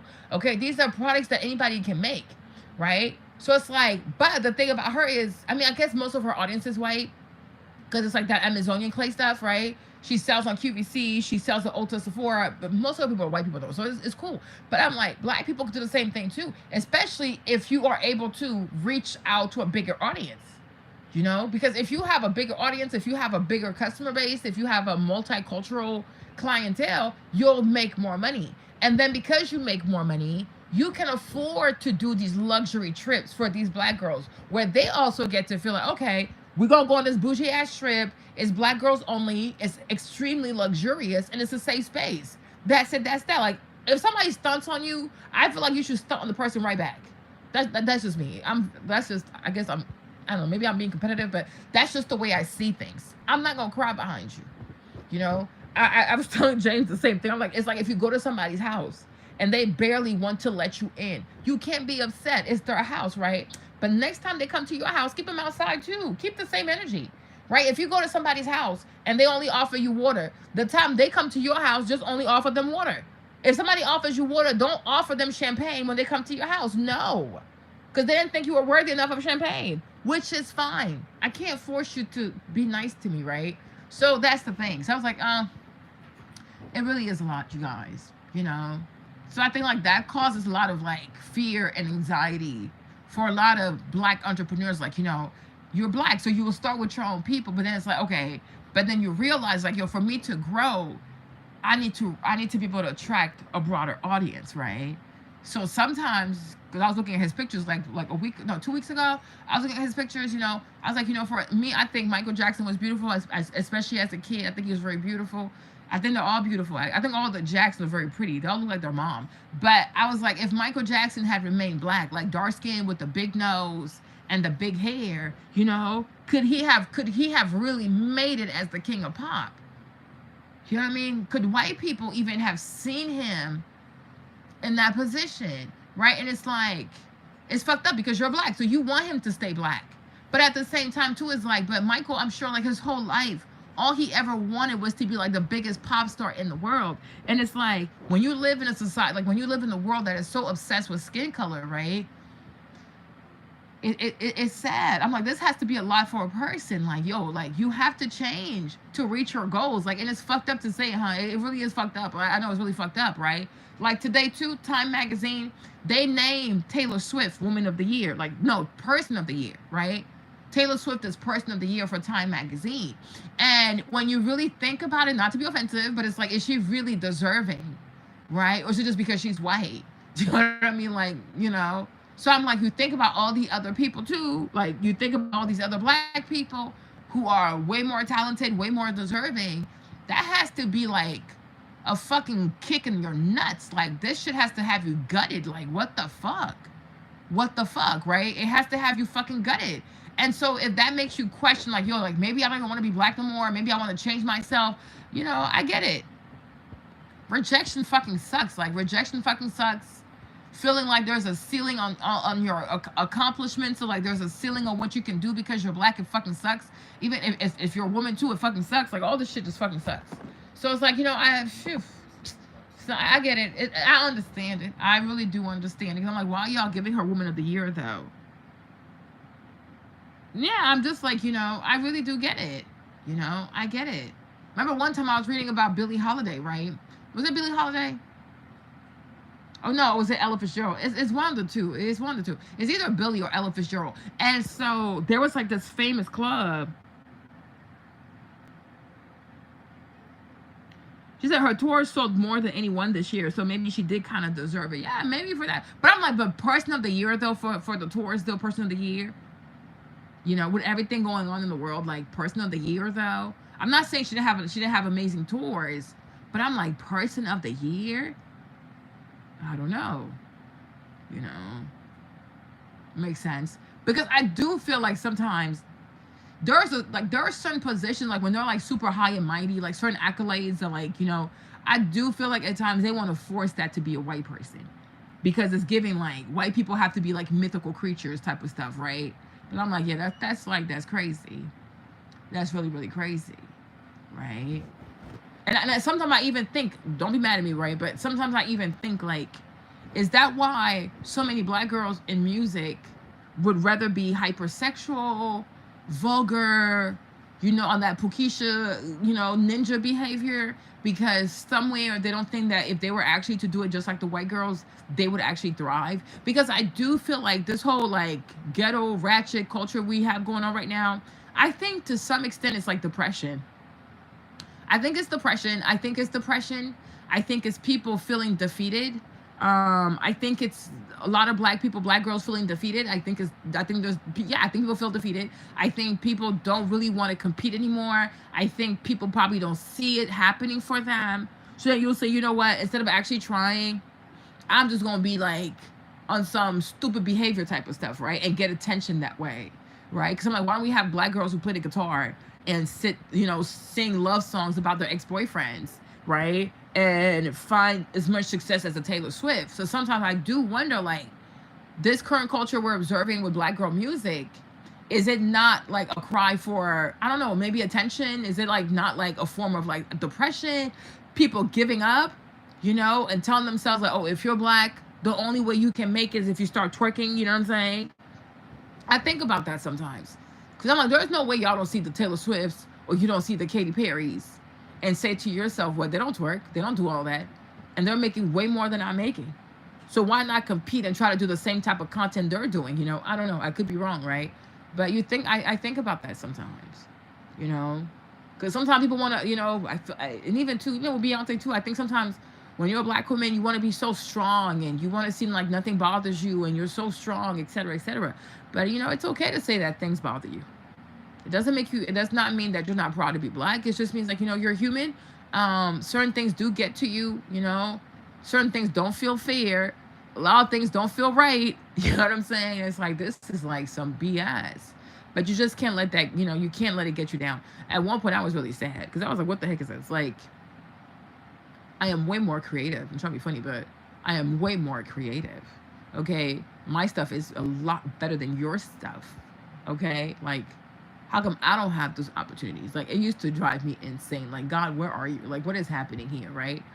But then you just realize, like, it's not about how good your stuff is, whatever. Sometimes it's your skin color, it's who you know, it's how much money you have, is this, and that. So don't let that affect you so much that, like, it just makes you, like, become bitter, like become crazy sometimes, because it does make you want to act out. So that's why I say, when I look at a lot of the young sisters today, like the rap music, the presentation, the way they talk, the way they conduct themselves, is it that they really want to do this, or they just don't believe that you can be a pretty black girl, not cuss, look cute, and just get all kinds of views, like crazy views and crazy support, etc., etc. Yeah, you really do, like, because I'm like, when I look at like Sexy Red, like, what's her name? Janae. Her name is Janae, right? I'm like, you look at her baby pictures, you look at her, she's so cute. So much hair, so cute. And you're like, did she really want to be Sexy Red? I do feel like she wanted to be an entertainer, right? I do feel like she wanted to sing, or at least like entertain people. Some people are born like that. I do believe that she wanted to entertain. I do believe that she wanted to be popular. I do believe that she wanted black kids to like her music. Other people like her music. I do believe that. And maybe that's why they like her so much, because she seems very friendly, right? But did it have to be like the Sexy Red character, right? If she came as Janae, would she have been appreciated, right? You know what I'm trying to say? So that's why sometimes I do wonder if it's not like a form of depression. Like, well, if I don't act out, I won't be noticed. Oh, fear can definitely lead to depression, right? It definitely can. Fears, like, mounting fears can definitely lead to depression. The fear of rejection, the fear of like your dreams not coming true, your fear of like being left behind, the fear of like not being where you're supposed to be for your age, the fear of not having the money you should be having for your age. There's like a lot of these black dudes, a lot of these black guys with their podcast and their dating advice and whatever. I think a lot of these black guys, they also feel defeated. They feel defeated, and they want to convince other people that they are the problem. It's like, no, you're really the problem. Because if you really had what you wanted to have, right? If you were out here like Coach Prime, or you were out here like LeBron James, would you really be sitting here having a podcast and trying to tell women how to be and who to be and how to get a man and how to find a man? You know what I'm trying to say? You're just mad. You're mad because you don't have the life you want, the money you want, the sex appeal you want, the status you want. You can't get the woman that you want because she wants a lot, and you don't know how to get that. You don't know how to give her that, right? So you come online, some people, like, they just straight up attack them and insult them. Other people, they try to act like, oh, I'm going to be your friend and give you advice. But all of that is just to brainwash your ass, right? Because I feel like if you are If you're competing and you're winning, you're not going to sit here and give somebody advice because you're too busy winning. You're too busy winning. Like, you're not winning, right? And because you're not winning, you want to confuse other people. Well, it doesn't work like that, does it? But I think a lot of us have depression. We just don't want to admit it because everybody wants to act strong and stuff like that. Yeah, so I do. That's how I feel like they go to Best Buy and get themselves a mic and then start a little podcast, right? But it's frustration of not being where they're supposed to be. You don't see white boys have podcasts like that and bash white women like this all day, every day. And trust me, white women are batshit crazy. White girls are batshit crazy. But their men don't sit here and cry like this. Like, it's just, you know what I mean? So that's why I say I feel like a lot of black guys, like, they're depressed. They are defeated. They are emasculated. They are castrated. They don't know how to regain that, have a sense of purpose. They don't know how to be leaders. They don't know how to get the majority of their children, their women, to trust in their vision, to trust in their skills. So they're just out here acting a fool, right? And they think about using shaming tactics is how they're going to get people to say, okay, fine, be my leader. But I don't think leadership is about bullying people, right? You should be great at convincing people. And there's nothing like convincing people with ease when you actually have a bunch of results under your belt. Like, if you are a winner at life, if you win at life, if you found a way to be a winner in this life, if you found a way to have status in this life, people will easily follow you because you have a track record of being successful, right? It's only people who don't have a track record of being successful who get mad about the fact that people don't want to submit to them. Well, you haven't even found a way to get life to submit to you, right? You haven't even found a way for your dreams to submit to you. You haven't even found a way for money to submit to you. Like, make it make sense, right? You still have to figure those things out, right? But a man who hasn't conquered his own life, how can you expect other people to submit to you? Like, make it make sense. It doesn't make sense. It doesn't make sense. You can't just feel entitled to submission because you have a penis and some testicles. Like, that's crazy to me. Exactly. So I'm not starting no damn podcast. They're so stupid. They call people, the thing about it, T, people really call you the way they see themselves, right? A lot of black boys don't love themselves. So a lot of times when you don't love yourself, you insult people who look just like you because it makes you feel better about yourself. But the truth of the matter is, you're still black, though. After you insult someone who's black, you call them ugly, you're still going to be black, too. So make it make sense, right? So people say things to people based on how they see themselves. If you're black and you are proud to be black and you love your blackness, you will mostly see most black people as beautiful, right? Because that's how you feel. But when you don't feel beautiful as a black person, you pick other black people apart because you don't feel good about yourself. So you're talking to yourself, really. My face must be reflexive. I don't know, but you know what I'm saying? But that's it. So yeah, they really are projecting. And that's the thing too. Sometimes, like, I'm trying to, that's why I wish a lot of black women would not take heed to what these boys say. Because when you see somebody go batshit crazy on social media, when you see people trying to control other people on social media, you're really witnessing a nervous breakdown. This person is having a nervous breakdown. It really has nothing to do with you, right? And the problem is with social media, people have a tendency of internalizing other people's BS. It's like, no, this has nothing to do with you. Like me, I can watch all kinds of videos, right? And I'm not going to internalize shit because they ain't got shit to do with me. This stuff is entertainment. This is the internet, and it's going to stay where it is on the internet. I don't know these fools, right? But many of them are manic. They're manic depressive. They're having breakdowns, right? They're having breakdown. A lot of people are functionally depressed. So you can't take heed to what they're saying. And sometimes, honestly, we really have to pray for people. Like, you're obviously not okay. You're obviously not okay, which I understand, right? It's probably not, I think it's not easy being a black man in a predominantly white society because you're not seen as a winner. Unless you play sports or you find a way to be a degenerate and sing about it, right? But for the most part, if there's like a position for a CEO, a lot of people are not going to think to take, let me go hire a black man for that, right? They're not seen as people who take leadership. They're not seen as people who take initiative. They're not seen as people who have big ideas and know how to follow through. So, I get it. It has to be frustrating to never be considered someone that's, capable of doing something great. You understand what I'm trying to say? So I think it's a personal thing. But because you're closer to the black women, you want her to feel the brunt of that. But your issue is not really with her. Your issue really is with the white man. But you're too scared to accost them. You're too scared to address them directly. Because to be quite honest, like you ask yourself, what does a man got to do with a woman? Right? Why is a man so pressed on a woman when he should be competing with other men? Right? Have you been most men in your peer group? Like, have you competed with all the men in your peer group? Have you outpaced most men out here in the world? No. But you want to sit here all day and talk to a woman all day, be in a woman's business all day, because you're lost. You're depressed. Like, you really are depressed. And we seriously have to pray for you. Like, you're not okay. You're not okay. Because if you had figured out a way to be successful in this predominantly white society, capitalist society, right? You wouldn't have time for this stuff. You really wouldn't have time for this stuff. You wouldn't. That's why I like Coach Dion to some extent. I'm like, Coach Dion, he stays winning. Yeah. Coach Dion wins. So it's like, he not got time to go back and forth with you people. No, because he has things to do. He's quite busy. He's quite busy. Right? And that's another thing too. I think like if a man is successful, he has a proper understanding of his time. Like his time is very valuable. But if you can sit here for hours and go back and forth with these ladies and go crazy with these ladies, right? You know, you're not a person of value because you don't know how to even manage your time. Like, I'm like, you're depressed. I'm witnessing a nervous breakdown. You know what I'm saying? But you think you have it under control because you're yelling, because you're loud, but like you're really falling apart.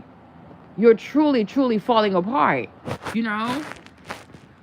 You guys, Salt Bae. Y'all know Salt Bae, right? The little salt dude, the Turkish guy with the meat. But I saw receipts from his restaurants, you guys. I saw receipts for 37,000 pounds. That's almost like $42,000 for one meal. Like I was like, how can people eat for like what? Right? Another one I saw, it was almost like $36,000. You understand me? And I'm like, there are people out there who can spend $45,000 on one meal. Like, put that shit in perspective. Like, put that stuff in perspective, right? And like, you're really sitting here crying because a woman expects you to make six figures. Are you kidding me? Are you really, really kidding me? And that causes you so much anguish. It makes you scared. It makes you cry. It makes you bitch. It causes you to have to wake up in the middle of the night, you know what I mean, with like cold sweat on your forehead. And it's like, but why? It's not that deep. That like for you, like it should be the bare minimum. Like it should be the bare minimum. Like, why would you want to be anybody's husband? I'm trying to be funny, but why would you want to be anybody's husband?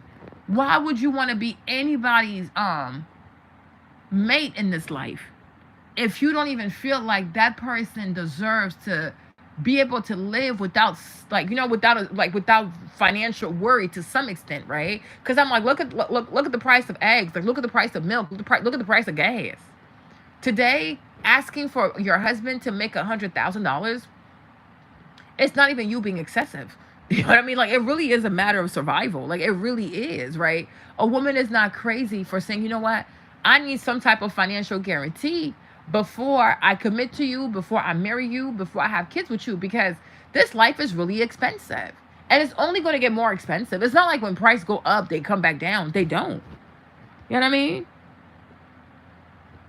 They're really worried about the wrong things. And I'm like, and I don't think like, and that's why I feel like sometimes like there's no such thing as a black community. I don't believe that. Don't be mad at me, but I really don't believe that. I don't believe that there's such a thing as a black community. Because I do feel like if you really have a community, people should have love, understanding, empathy, and mercy for each other, right? Do I expect every black man right now to make 100,000? No, I don't. That's not realistic. But do I expect most black men, especially those who want to be married or those who want to be in committed relationships, to at least aspire to make 600? Oh, hell yeah. I don't know. Dreaming is free. Like, it's free to dream. It's free to be ambitious. It's free to set goals, right? It doesn't cost you anything. You know what I mean? It does not cost anybody anything to say, you know what? I might not have, we do have black brothers who right now, they might make 70. They might make 80. But if you really think about it, you're only $20,000 away from 100,000. So you should be like, you know what? Maybe this is like a clarion call maybe this is a sign from God. Like, you know what? Because if you only make 50,000, I can see how 100,000 can seem like so daunting for you, right?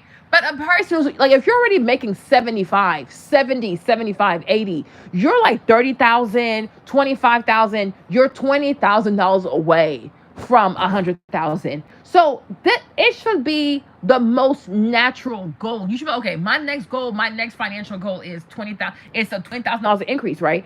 Compared to somebody who's at 50,000, the person that's at 80, it's so much closer. And it goes back to this analogy of like you could consider the glass half full or half empty type of stuff. And I feel like this is where it's good sometimes to be a Pisces if you're a Pisces, because Pisces will have like endless optimism, right? But I'm like, this is where you see a leader, right? Because a real leader be like, you know what, you guys, we're not so far away from 100,000. We're only $20,000 away. If I figured out a way to make 80, I can figure out a way to have a $20,000 increase. You can do it, right? 20, 40, 60, 80, yeah. It's a 25%, it's a 25% salary increase. You have it in you, right? It's a lot harder to come from 30,000 to 100,000, right? It's a lot harder to come from, what's it called? It's a lot harder to come from 50,000 to 100,000. Like, yo, like I had to work hard to get to 50,000. But if you're already at 80,000, 100,000 just like it's just what, $20,000 away. It is, sorry, it's not that much money. You've done so much of the big part of the work already. You just need to believe in yourself, right? So it's like, if you don't even believe that you can make an extra $20,000, how can you ask somebody else to believe in you if you don't believe in you? You understand? Does that make sense, you guys? Like, it's like, I'm not even trying to be funny too, but it's like the same thing happens in business, right? If you don't really believe in what you're selling, right? If you're not really excited about what you're selling, if you're not excited about your videos, if you're not excited about your content, if you're not excited about yourself, if like, you know, if you yourself are not excited about what you have to offer out here, you can't expect other people to be excited. Right? That's why most companies, when they come out with a new product, they do a big launch. They have all these big parties. They invite influencers. They have PR going out. They have the press involved, right? Because they're trying to build that excitement. So, okay, cool. So then the people can be like, oh, wow, look at everything they're doing. Like, so it causes you to also be excited. Like, remember back in the day when we had like movie premieres, like when people actually went to the movies, like, you know, if Will Smith was coming out with a July 4th movie, right? Like, it was so much press around it. It was so much buzz around it. So many red carpets. Like, it got you excited. So you also felt like, yo, if I don't go see this movie, I'm actually missing out. You understand? Like, because I do feel like relationships should be like Yelp reviews. You know what I'm saying? Like, if you want people to date you, if you want people to marry you, I really do feel like you got to give great customer service. Like, you know, you got to have great marketing.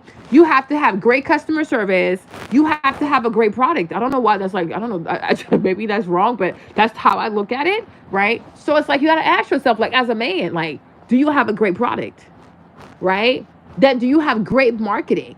Do you make other girls want to compete for your love? Like, yo, like that's a great product right there, right? Do you have great marketing? Do you have great customer service? Like, do most of your exes have good things to say about you, right? Would most of your exes recommend that people actually date you? You know what I'm saying? Like this, I don't know, y'all. I know it sounds crazy, but it's real. Are you really a great product? Would you even want to date yourself? Right? If you had to date yourself, would you be like, yeah, you know what? I will date myself. I would trust myself. I would believe in myself. I could consider myself to be reliable. You know what I mean? Like, would you say these things about yourself? And if you can't, then you can't expect somebody else to be like, oh my gosh, I can't wait to date you. That's crazy to me. But I'm like, if you were black, like if you really had like this black community mindset, you should be like, you know what? I support any black woman who wants to be with a man that makes 100,000. Heck, I wish I was making $100,000. Don't be a hater. Don't be a hater. Because you should encourage all women, like you should encourage all your sisters to marry well. Like, you know, marry someone that has at least like the minimum so that you guys can have a, you know, like just the basic alone. Because today with these prices out here, you know, I don't even know if most people in the future will be able to even afford a house because it's so expensive. Everything is so expensive. But it's like, that should be like, you know what, as a black man, sis, I don't have 100,000. I aspire to make 100,000, but I'm proud of you for at least knowing what you want, like, you know, financially. Because, you know, in any relationship, but especially romantic relationships, like finances are really important. You know, when you're in high school, when you're in college, being broke is kind of cute, okay? But when people get grown, you know, it's not easy to be in a relationship. Like they say, there's no romance without the finances. It's real. You know, if money is bad, if there's not enough money, it's really hard. No, I'm being serious. Like, we have to stop. You know, I'm Christian. I can be very spiritual. Y'all know this, right? I can tell you about reincarnation, all that stuff I believe in, all that goofy stuff, right? That's cool, that's whatever. But there comes a time too, like you have to be serious and you have to deal with earthly matters. And this is real. Money is a real thing. Money is not everything. I will never tell you to worship money, go sell your body for money, be obsessed with money. But people need money to live, right? People need money to be comfortable.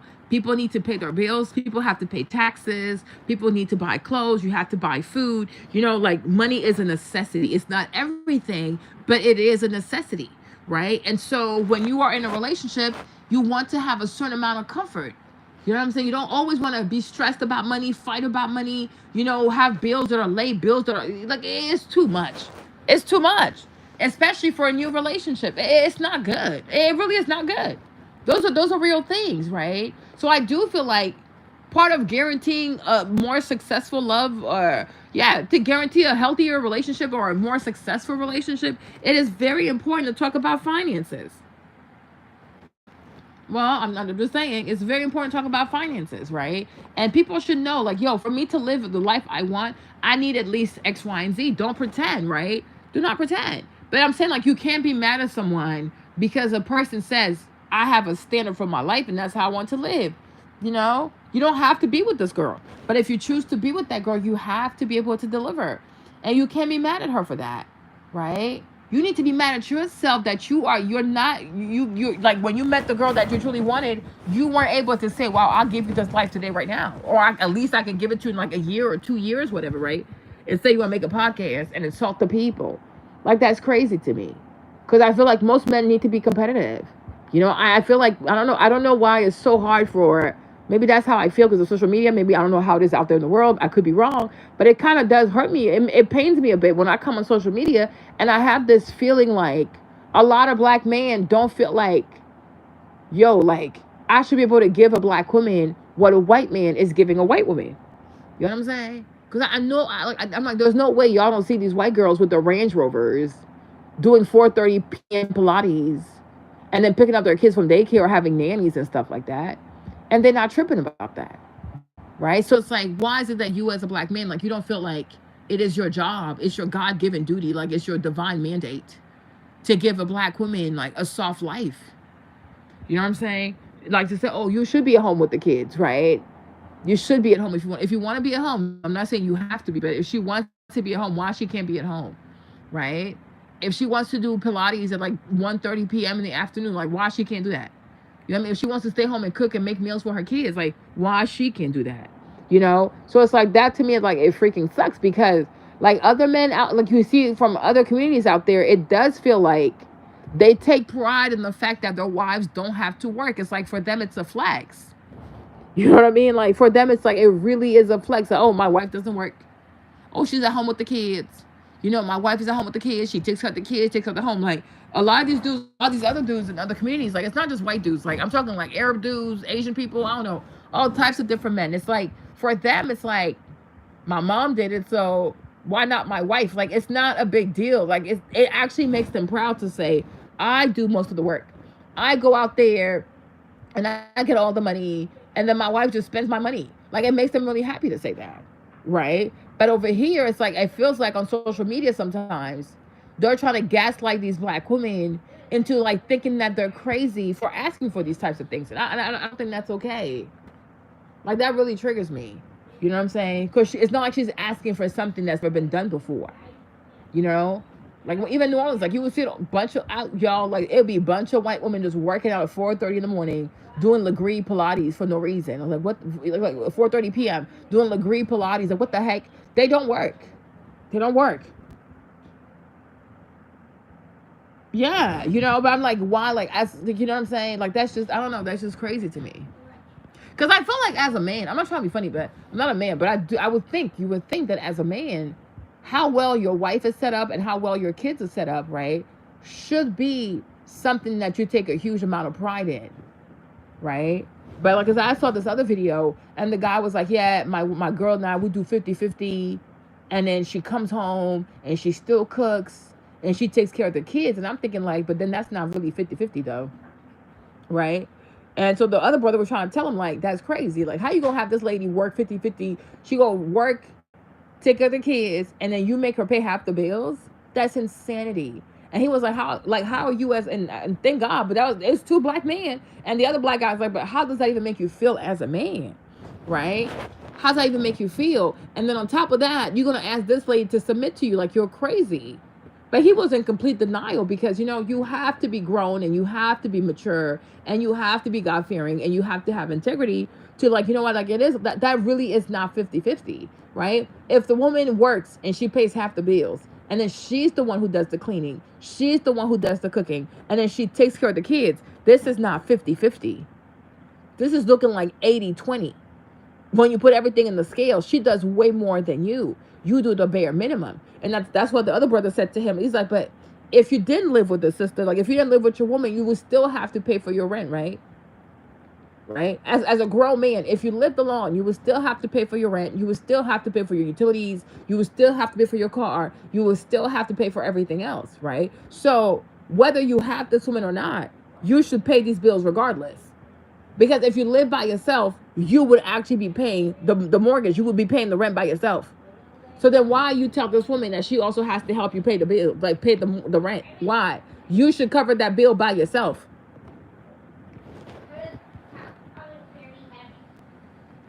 Yeah. You know what I'm saying? Like, because that's crazy to me. That is crazy to me. And I think more women need to go back to being traditional. Like, no, you have nothing to prove. All this feminine. That's why I don't believe in feminism. I think feminism is a scam. I think you can fight for equal rights for, like, equitable rights for women. I think you can advocate for women without actually saying that women are equal to men, because we're not equal to men. I am very sorry. We're not equal to men. Men will never carry a pregnancy.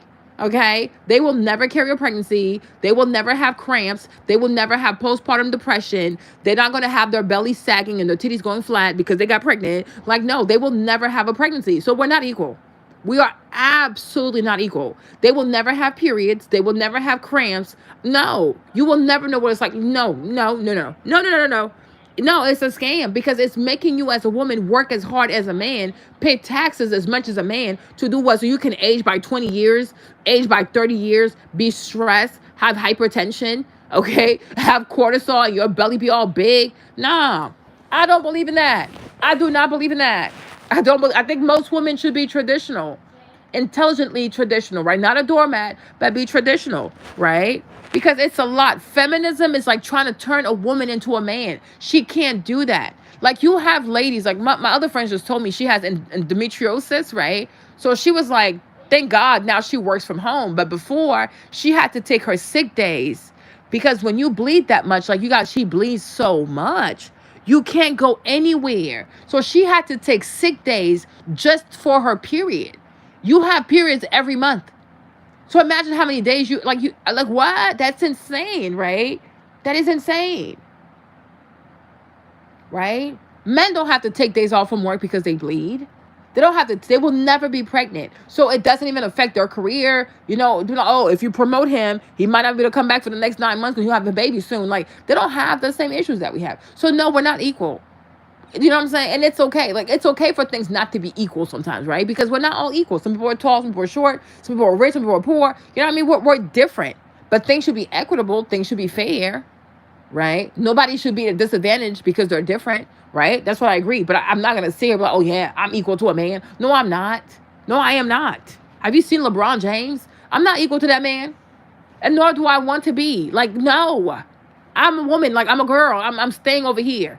And I like it here, But it's like a lot of young ladies today, like, they want to be on that feminist kick. So they get in these relationships. They pay for stuff 50-50. And I'm like, sis, it's a freaking scam. You need to be a lady. You need to be traditional. You ain't paying for nothing out here. And of course, like, out the kindness of your heart, you should be helpful, right? But it shouldn't be like, oh, I'm going to date this man. We're going to do 50-50. You see what happened with Jamie Perkins? You see what happened with Jamie Perkins? He started to feel so entitled to Nikki Perkins' money. You see that? Because they would never be grateful. Yeah, it's constantly high levels of stress. It's not good for the female body. It is not good. And that's why, not to be offensive, don't be mad at me, right? Do not be mad at me, right? But that's why a lot of women, especially even a lot of black women, are obese nowadays because of the cortisol. Sometimes it's not even what you eat. It's not because you ate too much. Sometimes you're overweight. It has nothing to do with food. It has everything to do with the hormones. Your hormones are so out of whack. And you know one thing about belly fat? Belly fat involves cortisol, which is your adrenal gland, right on top of your kidneys, and it's your insulin level, with your pancreas, right? So sometimes the overweight stuff is not even about, oh, I don't eat a lot. No, you're so stressed, your body's actually inflamed because you're stressed. Like, you are so stressed.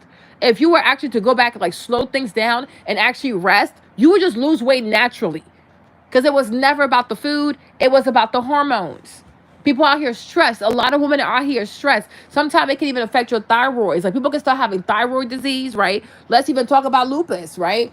Lupus is honestly an inflammation of the body because it's stress. A lot of times, if you notice lupus, why they can't tell you, oh, how you get lupus, because people are really stressed. People are so stressed. People are so stressed. It triggers lupus. Like, stress can kill a person. Sorry, y'all. Stress can really kill a person.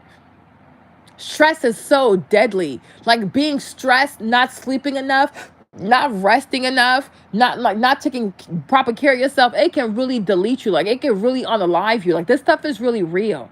It is real. That's why sometimes people just quit their job so they can actually sleep and rest because they don't want to die. You know? Yeah, it's a lot. You know what I mean? Yeah, woman, yeah. Pregnancy does so much on your body. Labor does so much on your body, right? Postpartum depression. You know, if you don't have time to properly rest, your postpartum can be so much severe because you're not properly rested. You know what I'm saying? Like, this stuff is real. You need time to exercise. You need time to breathe. You need time for enjoyment. You need time with your family, like your loved ones. You need slow time. You know what I mean? Everything can always be like extra every single day. You work in 2 shifts, 3 shifts, 4 shifts. That is excessive. That is excessive.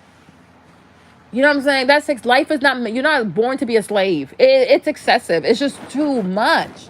It's too much. You know what I mean? So a woman's body is very different than a man's body. You know what I'm saying? So we gotta take care of our bodies because through our lifetimes, our bodies will go through way more than the body of a man. So we really gotta take care of ourselves. You know, that should be a priority. You know, and if you marry someone and he can't even understand that, then that's crazy to me. That is really crazy to me. That's crazy to me. Because they couldn't do it. Like, man, they could not carry children. They would have abortions. They couldn't do it. I don't think most men could carry pregnancy full term. They wouldn't do it. Because it's so hard and so uncomfortable and it's so exhausting. Okay? Everything swells up. Labor, some people are in labor for like 48 hours. Most men couldn't do that kind of pain. It is so much pain. It is so much pain. Then to come out with a baby, you give birth to the baby, within the next hours, you're breastfeeding a baby right then, right away. It is a lot. Like, the body is going through a whole lot, right? But people have gotten so accustomed and so used to treating a woman's body like it's, oh, well, people just take that stuff for granted. It's like, no, she's exhausted. A woman gets exhausted. She gets tired. You know, some of us here have really bad periods. And I really feel bad. Like, I have friends, when they have periods, they cry. I'm like, oh my gosh. And like, even me as a woman, like, I feel so bad for them, you know, because I never had painful periods. So, you know, like, recently I've had a few painful ones, but historically my periods have been really chill. I thank God for that, you know. But when you talk to other women that have like really painful period and they bleed so much that they have to change their pads like every hour, and so, like, that is a lot. You know, I don't see how you want to be with the woman, but you don't have compassion for the woman. Like, I'm not saying like encourage the Lulu people, but you know, if you're a man, you should love a woman and you should really have compassion for her because we go through a lot. You got to have mercy on them. Like, yo, like, she's really tired, you know.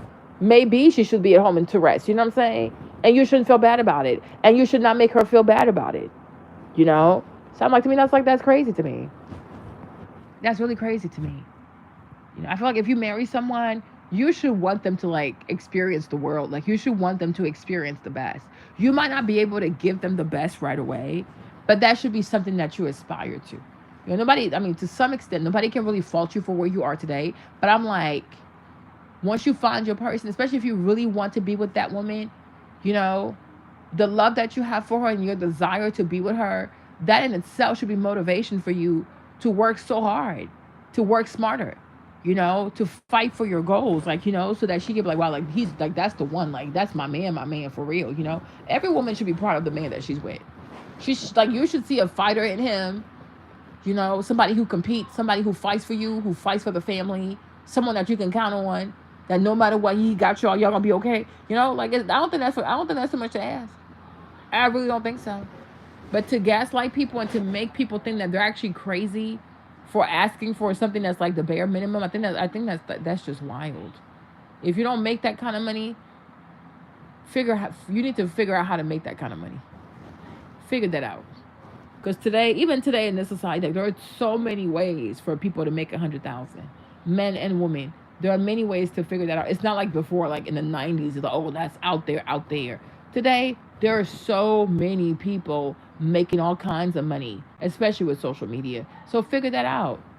And that's your job. Figure things out. And the more you learn to figure things out, the more valuable you'll be to other people. Yeah.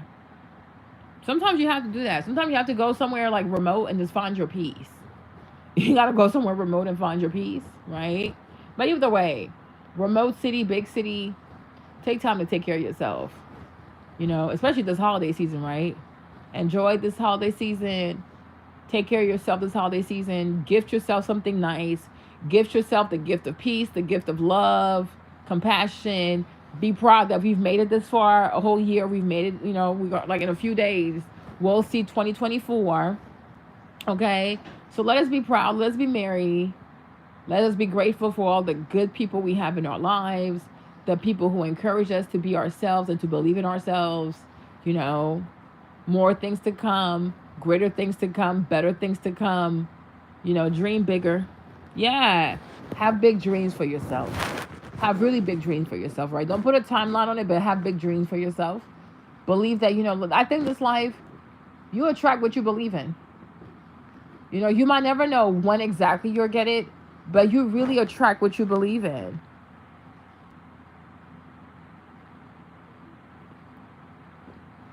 See, I've seen a lot of African nurses at my job that are killing themselves with overtime. Some call me lazy because I used to only work my 3 days and be done. Yeah. But the thing is also, everybody has different goals, right? We all value different things. And we all have different goals, right? But there are ways, I feel like there are ways to make money without killing yourself. There are ways to make more money without killing yourself. It might take you a while to figure that out, but there are ways. There is a way.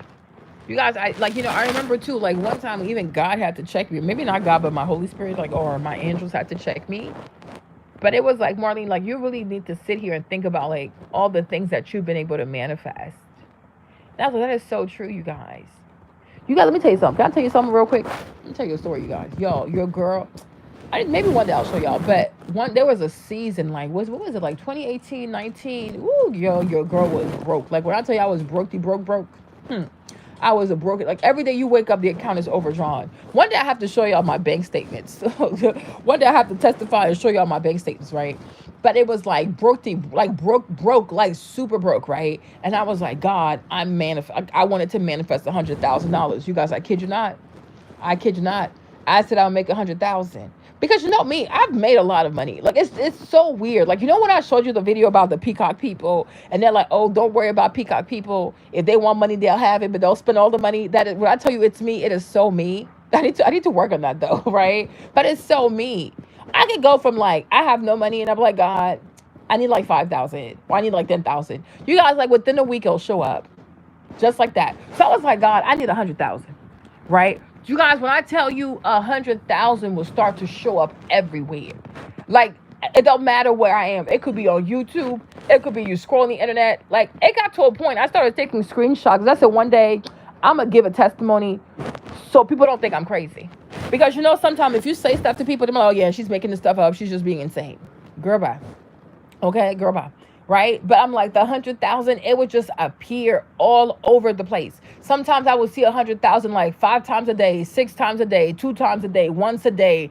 There were days it'd be like 20 times a day, right? Like the number would just, it's like, it was like persecuting me. Like it was just everywhere, just feeling oppressed. So I said, okay, and the thing about manifestation too, I mean, it will be nice if you got the money all at once, but sometimes it doesn't work like that. I guess because you're not there yet, right? But for me, I was like, okay, I'm going to start writing down every time I get money. So I had like a little journal. I got myself a green journal. And so every time I would make extra money or somebody would just give me money, I would just write the date and I would write the amount, right? You guys, when I tell you one day I was pulling up into my driveway and something said to me, I guess my angel or whatever said to me, Marlene, you need to go add up the number. Like add up all the money you've made so far. Because I didn't even realize it, you guys. I went back to the house. I pulled my green journal out, right? And I added all the amounts, like all the dollar amounts. Tell me why that thing came out like 100 something. I said, oh my gosh, Jesus. I really did. So then I was like, you know what? Let me do it again. So I did it all over again. You know what I'm saying? But I'm trying to tell you is that like you can really manifest crazy stuff. Like you really can. But one thing I have recognized when it comes to manifestation, you have to be like at peace with yourself. You can't be stressed. You can't have anxiety. You can't be like, oh my gosh, is it really going to happen for me? Right? Believe it. Not like I said, when you start, if you're not strong enough, it might take a little longer, but it's like a muscle. Like the more you do it, the better you get at it, right? But eventually you will have it. Okay. Oh, you're welcome, Mina. Eventually it will come to you. Like you'll sit there one day and be like, oh my gosh, did I just do that? Yes, you did. Yes, you did. Just like with TikTok, I had a special TikTok journal, and I was like, God, I'm getting a million views on TikTok. I'm getting a million views on TikTok. I got like, y'all, these videos get like 2,000 views. I'm like, no, I would just write every day. I would write like 10 times a day. I think you take one piece of paper and then you just write like 10 times. I have a million views on TikTok. I have a million views on TikTok, you guys. You understand me? Right? Just write that. The day the first one happened, I said, oh my Lord. I thought, oh my gosh, right? And then it just kept happening back to back to back. Then I started getting scared. I said, oh, that's too much attention to me. I can't do this. It's too much, right? But it happened too. So I'm like, one day I was really sitting here and God was like, what is it that you haven't manifested? No matter how long it took you, what is it that you haven't manifested? You understand, you guys? And it's like sometimes you can be so caught up in like wanting more, or you see what somebody else has had, that you forget what you've asked for that came to pass in your life, right? So keep having more faith and let time go, and you'll see that, you know what? Maybe in 5 years I can have way more than this. It is so real. I will show y'all I will never lie to you. You guys, that like if you I'm gonna show you on my Instagram tomorrow. When I tell you like it was like 100,000, 100,000, 100,000, I was like, what? What is this? And like just like you know how I've been telling y'all, like sometimes I see an owl, and once I start seeing an owl, I start seeing owls everywhere. I start to feel like they're tracking me down like the CIA. It's the same thing. So it's like the 100,000. It was like everywhere. Everywhere. It's just every shit, 100,000. I'm like, what is going on here? And mind you, like your girl's like broke. When I tell you that money showed up, like when I turned into the neighborhood, the voice was like, Marty, when you go to the house, add up these numbers and see how much you made. I said, what? Child. That thing was crazy. Like it really, just like me, like, because like I said, I struggle with consistency. Because sometimes when these things happen, even I get taken aback. I'm like, oh, that's it. Because it's a little spooky. It really is a little spooky though. I ain't gonna lie to you. Because I be writing these things, and they happen. I get a little scared. I sure do get scared. I'm like, oh, this is a little too much. Maybe I'm a witch. I don't know. You know what I'm saying? But it's true though. It just goes to show you, like, you will have what you attract. Like, you know what I mean? The things that you think about. You know how, like, the Bible says in Habakkuk chapter 2, what it say? It said, write the vision, make it plain, so that whosoever shall see it will run, right? But it's real, you guys. Even the Bible tells you to write stuff down. But what I say is keep writing it down. Like, you write down every single day until one day it's going to start happening. And you'll be like, oh my gosh. Like, is this really my life? Yes, girl. Yes, girl. Yes. People out here are not better than you. They're not. Nobody's better than you.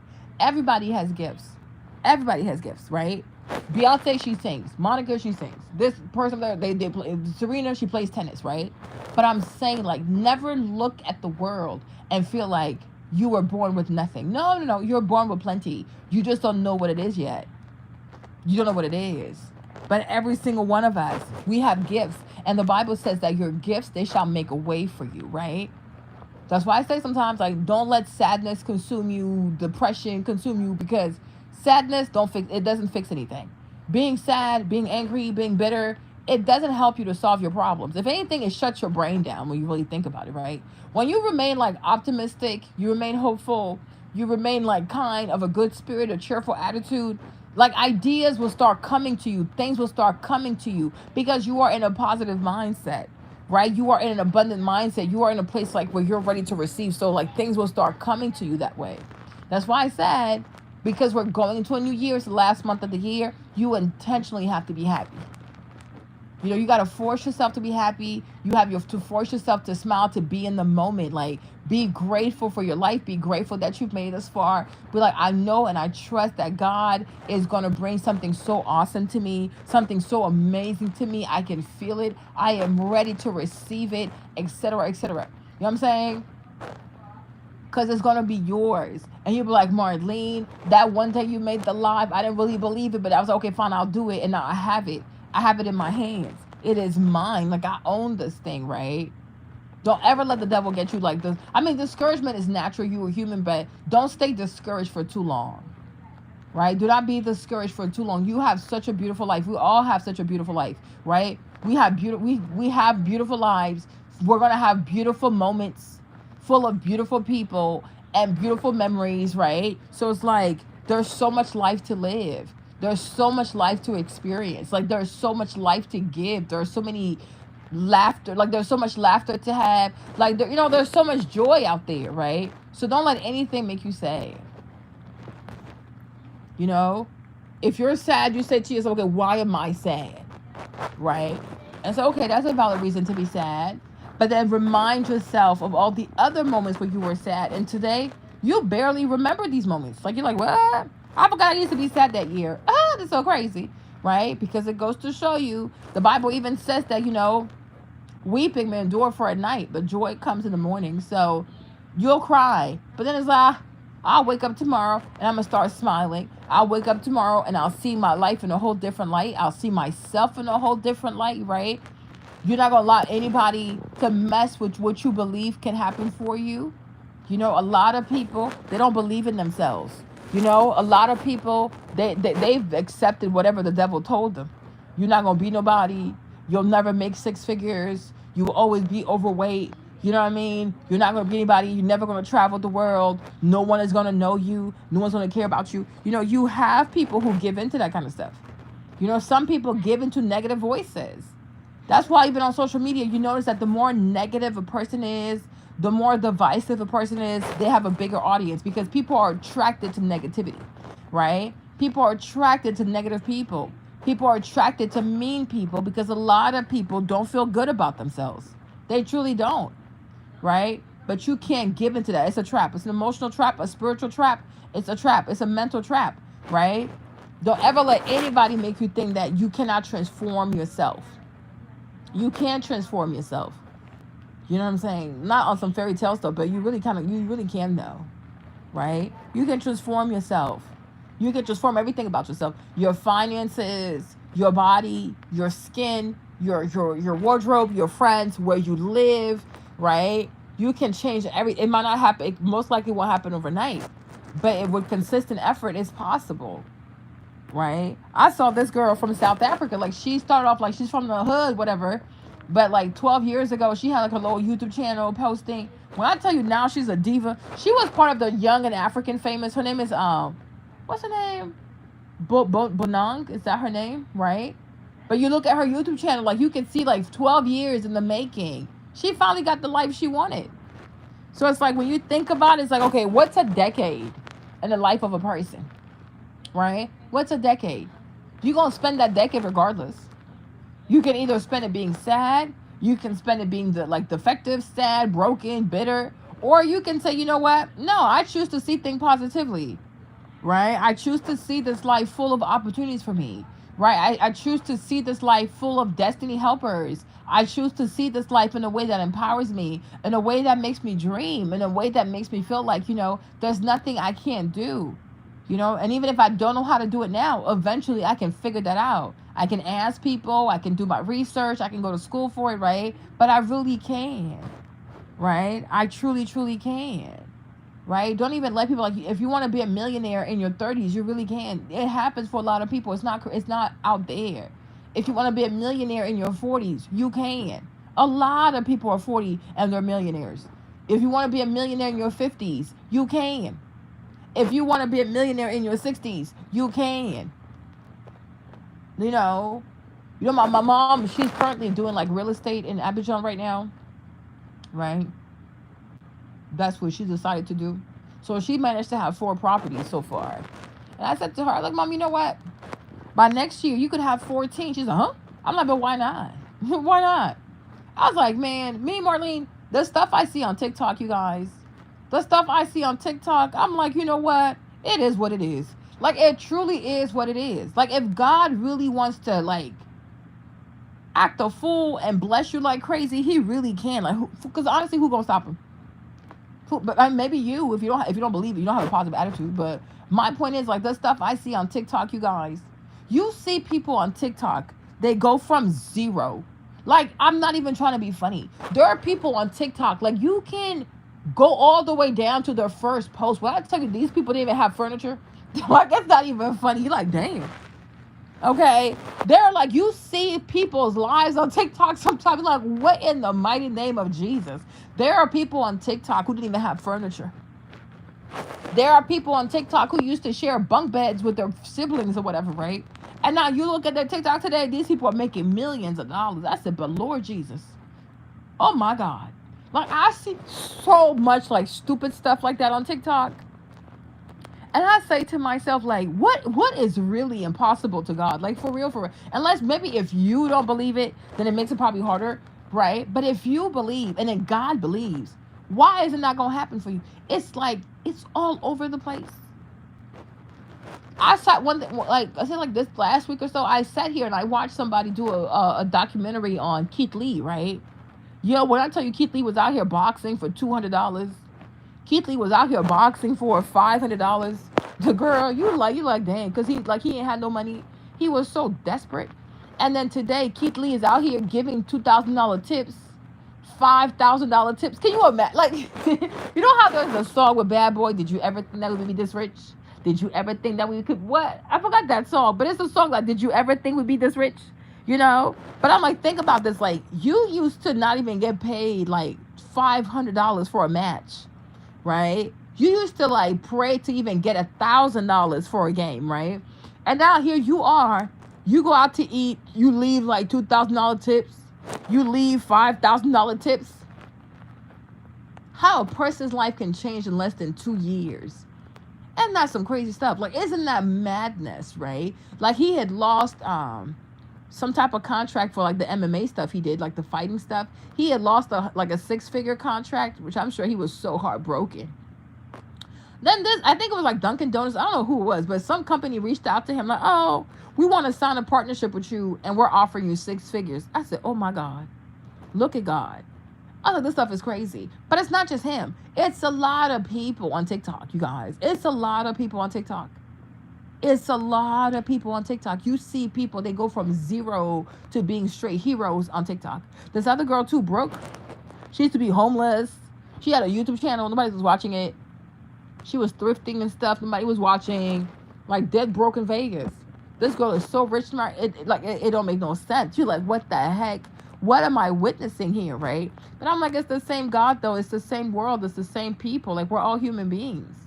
We're all here. We share the same planet. Like, we have the same chromosomal makeup. Like, we're all made by God. So why not me? Why not you, right?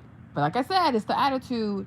It's the attitude, right? It's like believing in yourself. And also, it's you not allowing anybody to mess with what you think can happen for you, right? You got to fight for your dreams. You got to hold on to your dreams. Like, because some people will try to make you think that you're crazy. Oh, it's too late for you. Why would this ever happen to you? Nobody's in your life ever done this before. Nobody's in your family's ever done this before, right? You can't let people play with your psychology. You can't let people gaslight you. You can't let people second doubt you. Make you guess yourself, right? Make you second guess yourself, right? You can't do that. Like, even think about Kanye too. People used to laugh at him. Oh, Kanye, you crazy. You'll never make it in fashion. You lost $50 million. I used to laugh at Kanye too. Ain't gonna lie, I laughed too. I was like, you are crazy. Like, what in the world? You made a brand, it failed, right? But he had Yeezy was in him. Right? So sometimes you gotta get all your failures out before you find your big moment. But look at Kanye today though. Dropping shoes for $600, $1,000, and they sell out like crazy. Right? So that's one thing I like about Kanye. It's like, don't let people mess with your psychology. Like, don't let people make you feel like certain things won't happen for you because, oh, you're black, you're a woman, you're this, you're that, you're this, oh, whatever. It doesn't matter. It does not matter. It's about what you believe, right? And it's about like how much you believe in God. So that's why I said, like, this is the last month of the year. Increase your positivity, increase your dreams, increase the faith that you have in yourself. Believe in yourself, dream big, like you know what? I'm gonna make some big things happen for myself. I don't know how or where, but my life is gonna be a movie. Okay, a beautiful movie with a beautiful ending too, right? But you're gonna do some great things. We're all gonna do some great things. We're all gonna have powerful testimonies, right? Things that are happening for us, you know what I'm saying? Your tears, like tears of sadness, will be turned into tears of joy. You're gonna be smiling. You're gonna be excited. Many things will start to pick up in your life. If you don't have friends right now, you're gonna have some amazing ass friends come into your life, right? If you're the type to be lonely, you're not going to be lonely no more. You're going to meet some really awesome people, right? You're going to travel the world with some awesome people. You're going to experience the world with some awesome people, right? Good things are coming your way. Great things are coming your way, right? Good news is coming to your house. Good news is coming to your house. Elevation is coming to your house, right? Resurrection power. Everything in your life that's been dead. Dreams that were dead, aspirations that were dead. All these types of things. Like, God is going to resurrect all those things, right? Your faith in yourself, your confidence in yourself, your self-esteem. God's going to lift all those things up. They will rise up like mighty soldiers, and they're not going to depart from you ever again. They will never die ever again, because you're going to be a new creature in Christ. Going to be a new creature in this world. A new person, a new mindset, right? And I will say, 2024, force yourself to focus on positive people. Stay away from the drama. Stay away from the drama, Listen to people, follow people who speak life into you, power into you, people who encourage you to keep fighting the good fight of faith. People who tell you to believe, to ask for big, especially, like when you're black too, it's like I said, it's easy to get disappointed. It's easy to get discouraged. It's easy to feel like, oh, certain things are not meant for us, certain things don't happen for us. But you know what? If we believe that, that's exactly what we're going to see too. So we have to be like, you know what? I know that usually that's how it goes, but for me, that's not how it's going to go. You know what I mean? I respect what happens, I respect what's happened throughout history, I respect the fact that it does happen to some people today. But when it comes to me, I declare that it's not going to be my portion. Even if somebody tries to disqualify me because I'm black, they won't be able to, because my work will speak for itself. My favor will speak for itself. You know what I mean? My experience will speak for itself, right? My personality will speak for itself. So I don't speak that over my life. You know what I'm trying to say? That's why it's like, so Winnie, I get where she's coming from, but, girl, you got to work on your faith. You know what I mean? And we should also believe, like, even though, sometimes it does feel like, maybe like to have a bigger success, crossover success, you do need to have white supporters, But you know what? Maybe you could be the person that makes it with just black people, and you have even more success than a white person too. So that too, we could challenge that too, right? We can challenge that paradigm, right? We can challenge the paradigm. Like, I do feel like, or I do, it does seem like if you have crossover success, if you have more white customers, you can make way more money. But you could also believe that, what? Maybe with just black customers alone, I could just do more than people that even have white, black, Chinese customers all together, Let that be your faith, right? Let that be your measure, But God is good. God is faithful. Life is not easy, but God is good. God is faithful. You know, life is already difficult, so don't make it harder by not being positive.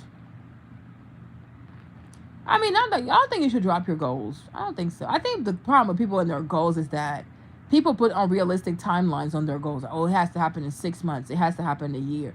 We have to make room for the fact that sometimes the timing is out of our control, right? But the effort is not out of control, right?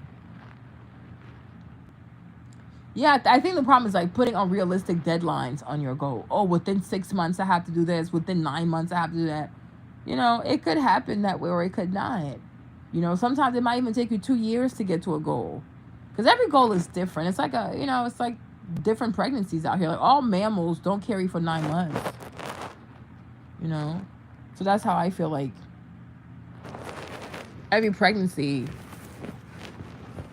Every pregnancy is different. Like an elephant, she carries her pregnancy for like 9 months. No, 2 years, right? Elephants, they carry for 2 years. You know, we carry for 9 months. But you see, at the same time, though, her baby is huge. So I feel like based on the size of your baby, like based on the size of your dream, you know, your gestation period is going to be different. But I say, like, trust and believe that you will have it. You know, you will have it. No matter how long it takes you, like, you will have it. That thing that you desire, you're going to have it. You know?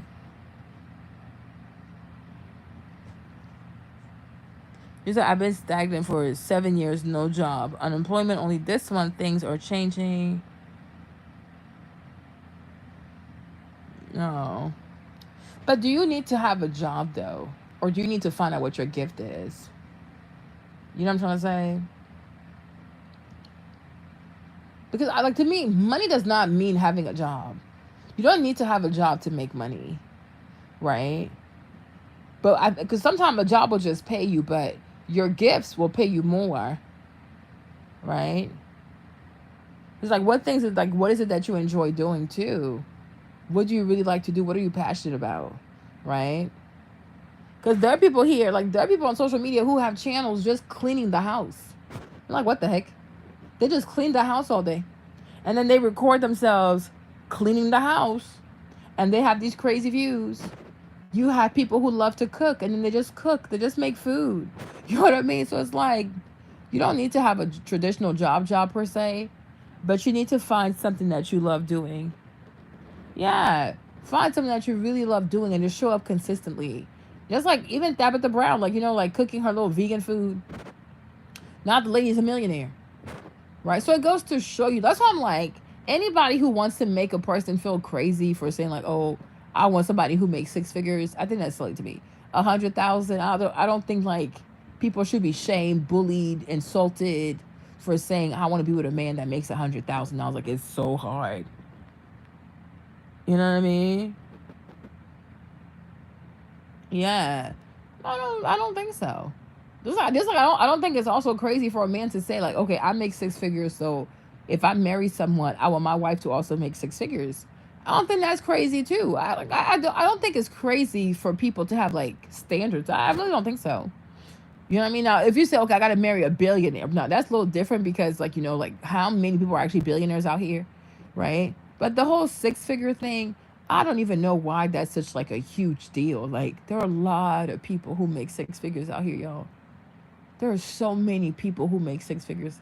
There are people who make 6 figures without even like checking into a job. It's just, they have so many streams of income, they just make the money, right? So that's the thing. I feel like if you have a resistance with money, it's going to be harder for you to make money. If you strongly dislike money, it's going to be a lot harder for you to make money. If you're bitter about money, it's going to be a lot harder for you to make money, right? So, but I'm like, a lot of people, they turn making money into a game, and they make a shitload of it. And I think also the thing with money also, the less you fear money, the more it comes to you. Like, people who are always afraid of money, very stingy, have a scarcity mindset, they think that there's a limited amount of money. Money usually comes harder to those people, right? But people are like, oh, I can make money. They do. They make a lot of money. Like, there's so many YouTubers. There are so many people. Even in this like bad economy, recession, right? There are people closing their businesses, right? There are people who are, you know, going on leave. Like me, I went on leave, right? But it's like there are people who are making it. There are people who are making it. Even in this recession. While people are like, oh, the makeup thing is not doing so well. But there are people who are doing amazingly well. So it just goes to show you, like, everything is about you. It's your mindset, it's your team, it's your vision, it's your process, it's your systems. It's like whatever you got going on. Like, you know what I'm saying? So while some people might not be making it, others are absolutely thriving. You know what I mean? Some people here are absolutely thriving. So even in this bad recession, right? Oh, recession's so bad, it's so bad, it's so bad. But there are people who are still traveling in this bad recession, right? There are people who go out to eat at very fancy restaurants in this bad recession. So it goes to show you, like, we're not all affected the same way. You know, some people will hear bad news and be very discouraged, right? Others, it's business as usual. It does not affect these people not one bit because they figured out a way to like insulate themselves from all this mess. Like they have streams of income, they have properties, they have this, they have that, they have investments, etc., etc. So they're not really affected by this stuff. Like they don't have to change their lifestyles because, oh, we're currently going through a recession. It does nothing to them. And that's a reality. There are people who don't worry about money. You know, I was like, how can people spend $40,000 on a steak? Like, that's crazy to me. But it goes to show you, like, there are people out here who are not stressed about money. So you have to decide who you're going to be like. Are you going to be a person that stresses about money? And the more you stress, the less money you have? Or are you going to be a person that understands money and you just attract money wherever you go? Right? It's a choice. So that's why I feel like sometimes when you hear people talk, you can't even be mad at them. Just understand where they are in their journey. You know what I'm saying? If you talk to somebody and they're trying to convince you that, oh, you're asking for too much because you say, I want a partner that makes at least 100,000, don't even be mad, right? Just understand where they are in their journey. They're not believers. They're not believers. They don't even believe in themselves, right? They don't believe in themselves. They don't think big enough. They think small. They're happy with having very little. Don't be upset. Don't be mad. Like, you know what? I'll pray for you. Maybe one day you'll get it. Maybe one day you won't get it. Oh well, right? Because you can't argue with people based on where they are in their journey. Like that's where they are. That's how they understand stuff. That's how they understand life. There's nothing you can do about it. Okay, I respect it, right? Because that's where they are. Like that's how they see life. Like, you know what I'm saying? Like imagine, like for example, let's say somebody has a business, right? If a person has never seen $100,000 in their business, right? If you say, oh, but do you know you can make $100,000 a month? They might think you're crazy. You know, they'll probably argue with you, tell you why it's not possible, this, and that, right? And the more you try to convince them that, no, you can really make 100 grand a month, you know, all you're going to do is make them mad, you know, because they haven't seen it yet, right? Once you see that you can make 100 grand a month, your whole attitude changed because now you're like your mind is open to something you didn't know was out there. You know what I'm saying? It's kind of like my son, right? Like he was comfortable like with his little like 88, 84s, 85 because he was like, oh, maybe that's all I can get is a B. So I think in his head, Trey, he convinced himself like, you know, maybe the highest grade I can get in geometry is a B because he had never seen an A, right? Or he had never at least got really close to an A. So the boy was like, I think my son was like, okay, maybe I'll just accept this. Like, that's my fate. Like, maybe I'm a B student in geometry, right? But now that he has experienced the A's, he's like, oh, crap, I like the way this feels. So now you know, like, you know what? I have it in me. I just need somebody to sit down with me and help me to make this happen. And it's like, what he did right there, like, or what he had to experience right there, a lot of adults go through that too. But they don't realize that sometimes when you haven't seen something, it's really hard for you to feel like, yo, I can do this. Like, this could also be my story because you haven't seen it yet, right? Yeah, $40,000. Like, it wasn't even the steak. They bought some type of champagne, and a bottle was like $9,000. Like, it was like $10,000 a bottle. They bought 2 bottles, so that was like $20,000. And then they bought this other bottle. It was like another $9,000. So like that. Then they bought some like 16 baklava. It was like 400. So just like a drink. And my thing about like, imagine spending like $30,000 on champagne, right? You'd be like, but you're gonna pee that stuff out. You know what I mean? You drink, no matter how expensive a liquid, you gonna pee it out, right? But I'm like, you spend 30 grand on something that you could drink just so you could pee it out. Why don't you just go flush 30 grand down the toilet, right? But it's like, that's the reality. Like, that's their life. They don't care. It's nothing to them. So you gotta start changing. Like, I remember I used to have people like reach out to me like, oh, Marlene, I'm praying for God for $1,000, or like, people be like stressed out for $1,000, or people be stressed. They be stressed for like 5 grand, and I'm like, sis, why are you stressed though? Like, people spend that money on Louboutin shoes all the time. Sometimes you gotta think about what you stressed about, like for real, like, you know what I'm saying? That's like what, a Chanel bag. It's not that deep. Yeah, it's not that deep. Because think about it. You're over here, you're crying, you're not eating, you're stressing yourself out over $1,000, right? There are people going in and out of Neiman's right now. There are people right now on the Neiman's Market, the website. They're about to drop $1,000 on a pair of shoes, and they don't even have to pray for that. So why are you praying for $1,000? Believe that it's yours. You know what I'm saying? Does that make sense, you guys? If a person could drop $1,000 on a pair of shoes without even saying a single prayer, just swiping their credit card or like their debit card, whatever, right? Why are you gonna stress yourself out over shoe money for another person? Make it make sense, right? Somebody sitting here crying for $5,000, but for what? That's like, I don't even think they have Chanel's for $5,000 anymore. Okay, back in the day they had Chanel's for $5,000. Like, the price is going up, but I'm like, girl, there are people who spend that on bags. Why don't you believe that God can give it to you? Like, people buy these bags without even praying, fasting, crying. They just go in there and just buy it because they got it. So have that same confidence. If somebody can have money, $1,000 for shoes, why don't you believe that God can look at, like, you need that 1,000 for something really, really important, right? Why don't you believe that God can do the same thing? Because your request is actually more important. It's not a pair of shoes. Like, you need it for something really important. But if a person can go into a store, if multiple people can go into a store and buy Louboutins without saying a prayer, without shaking, without trembling, why are you scared? It's yours. You're going to have it. By the time you need it, it's going to be there. Don't worry about stuff like that. That's small stuff, right?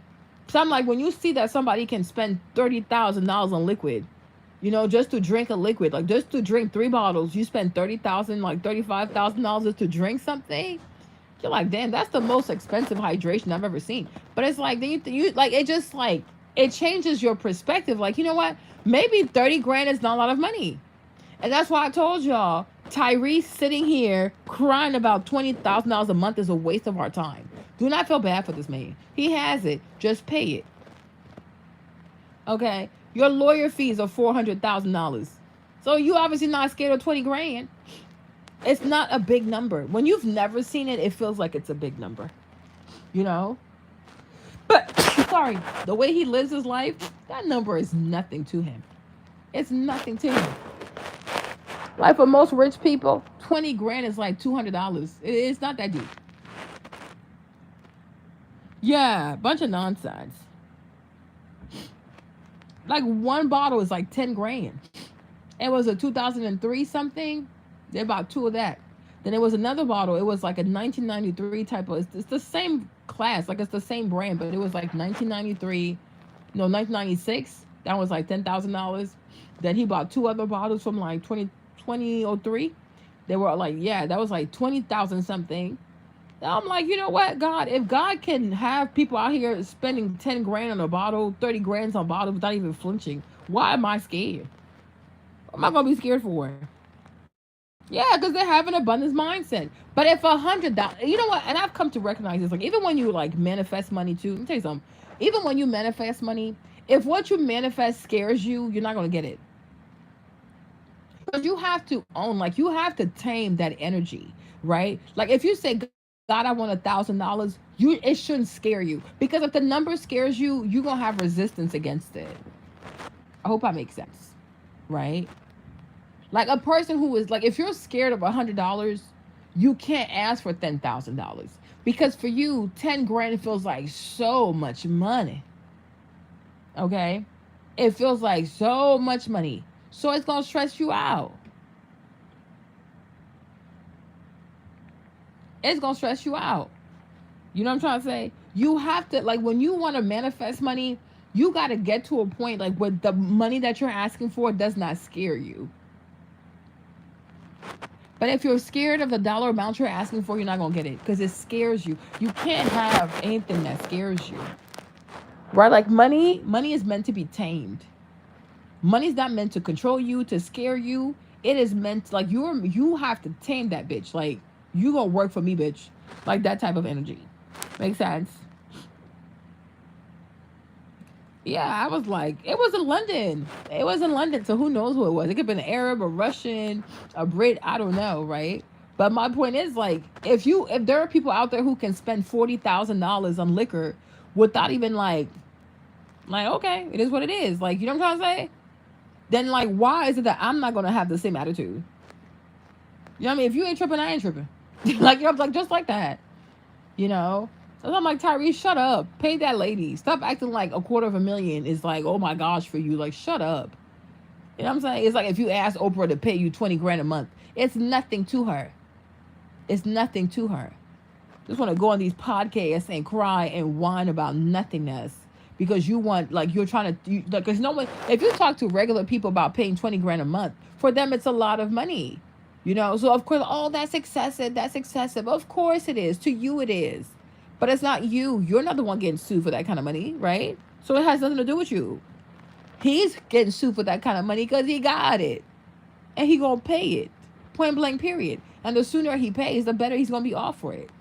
And at the same time, too, I don't even know why he's scared of, like, he don't want to pay that girl 20 grand. I'm like, Tyrese, shut up. You have 17 million followers. Go sell some t-shirts or whatever, right? You sell a t-shirt for $20. If you have even like 500,000 people buy the t-shirt, that's enough money to pay Samantha for the next like 20 years. Go sit down somewhere. You're crazy.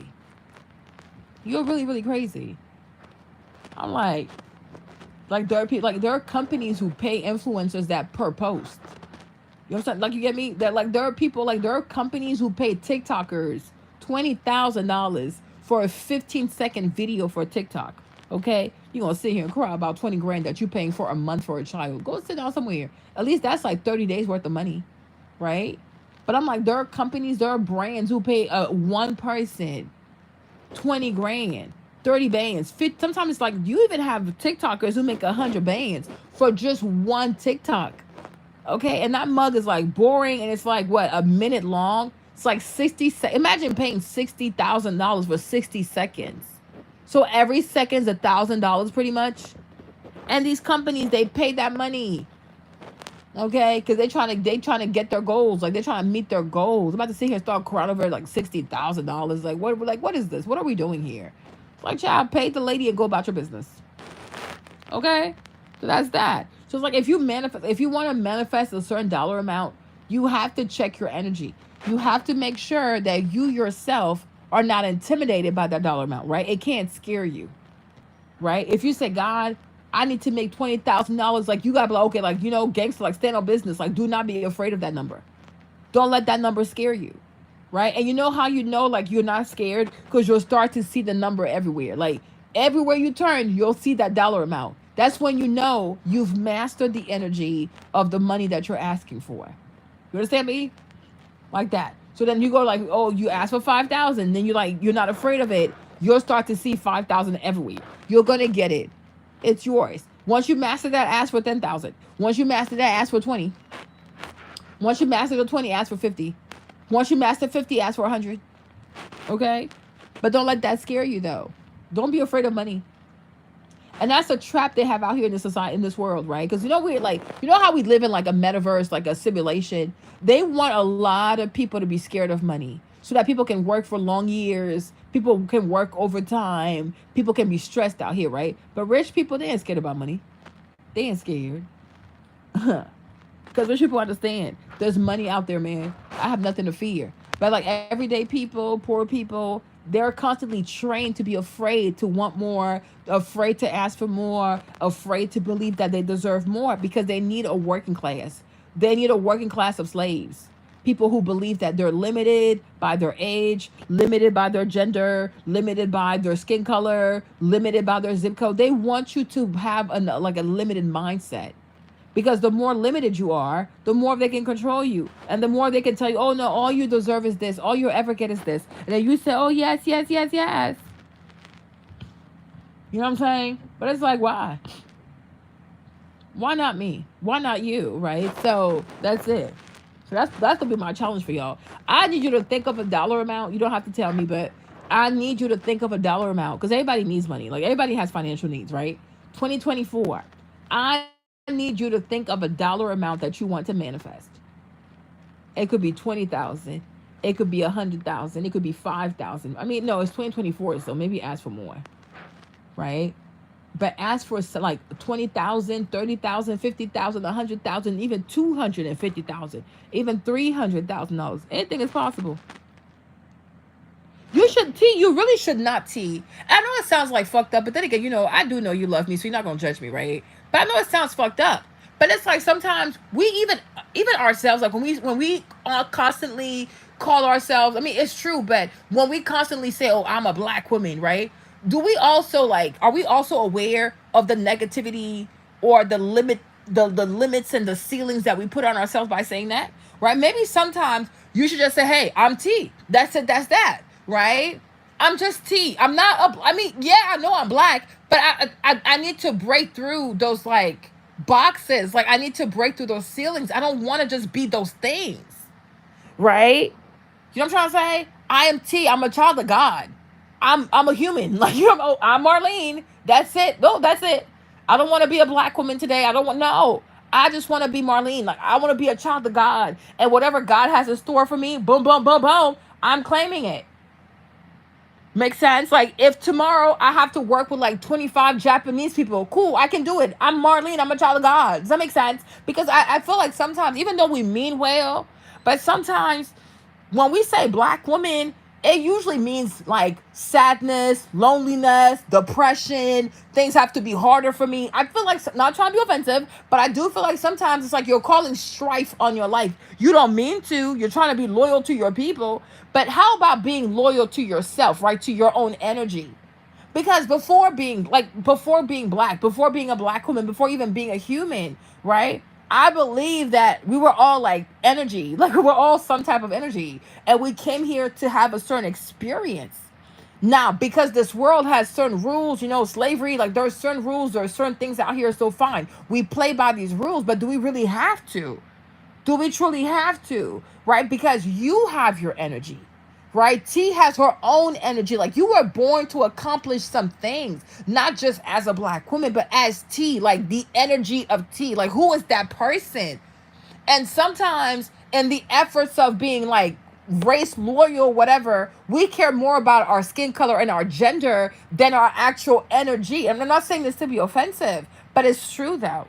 Because what is your energy? Because you might realize that once you start embracing what your energy is, like, dang, I don't know any black woman that's ever done that. So if you go through, like, I'm looking at myself as a black woman, you might get discouraged, frustrated, bitter, because, like, yo, like, I can't do this because I've never seen a black woman do something like this, right? But then it's like, if you look at it from the energy of being T, you say, okay, fine. I accept this as my calling, and I don't feel like I will be limited because I believe it's my calling. So if it's my calling, it's going to happen. I don't know when, but I know it's going to happen.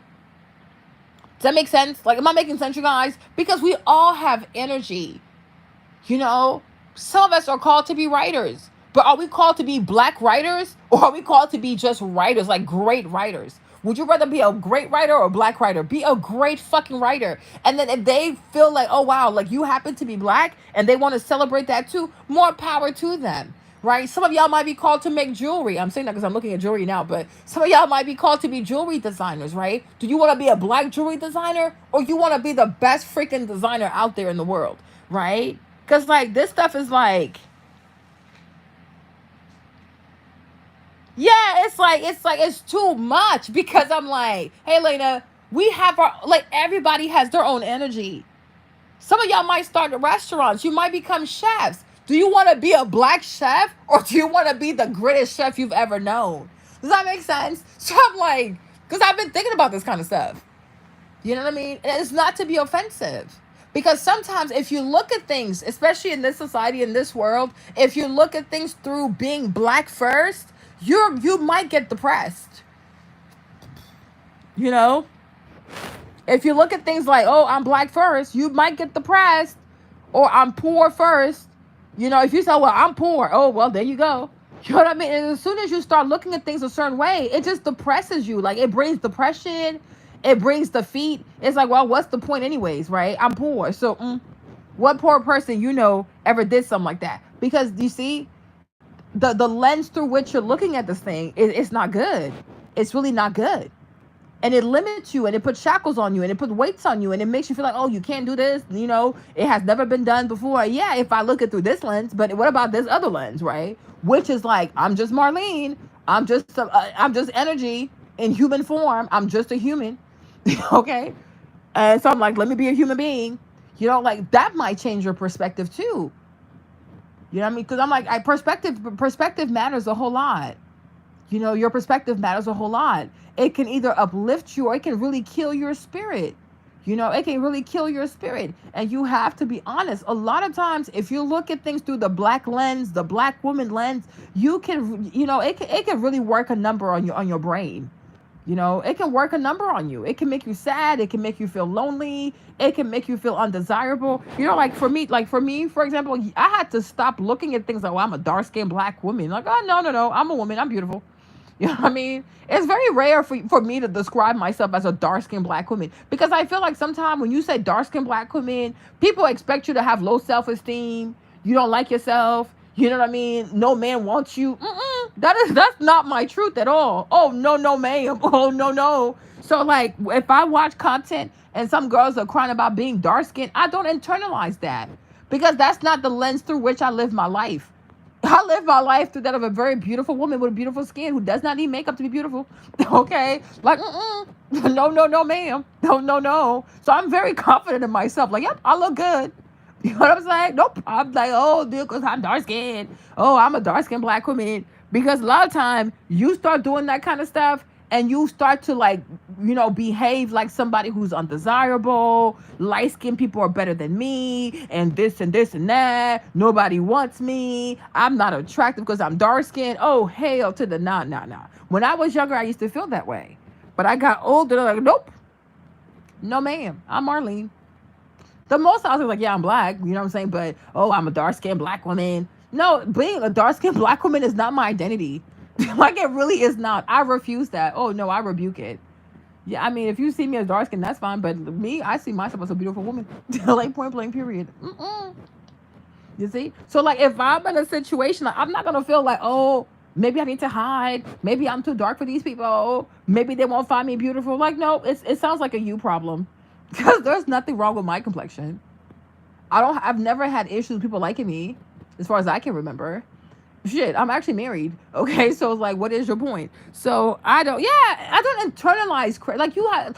It really breaks my heart when I see all these black girls, like the dark skinned ones, always crying on social media about how they're not pretty and they don't have a boyfriend. I'm like, girl, maybe it has nothing to do with your skin color, but it has everything to do with the fact that you always sit here and feel so sorry for yourself, right? Because that's not attractive. Confidence is attractive. A lot of people love dark skinned people, right? But you can't go to people who don't have appreciation for dark skin and then be upset that they don't like dark skinned people. But a lot of people love dark skinned people, right? A lot of people love dark skinned people. You have even a lot of light skinned people who wish they were also dark skinned, right? So is it really a dark skin problem, or is it that you lack confidence about yourself, right? Make sense? And also, like, you know, no matter how pretty you are too, there's always someone who's not gonna find you pretty. That's understandable, right?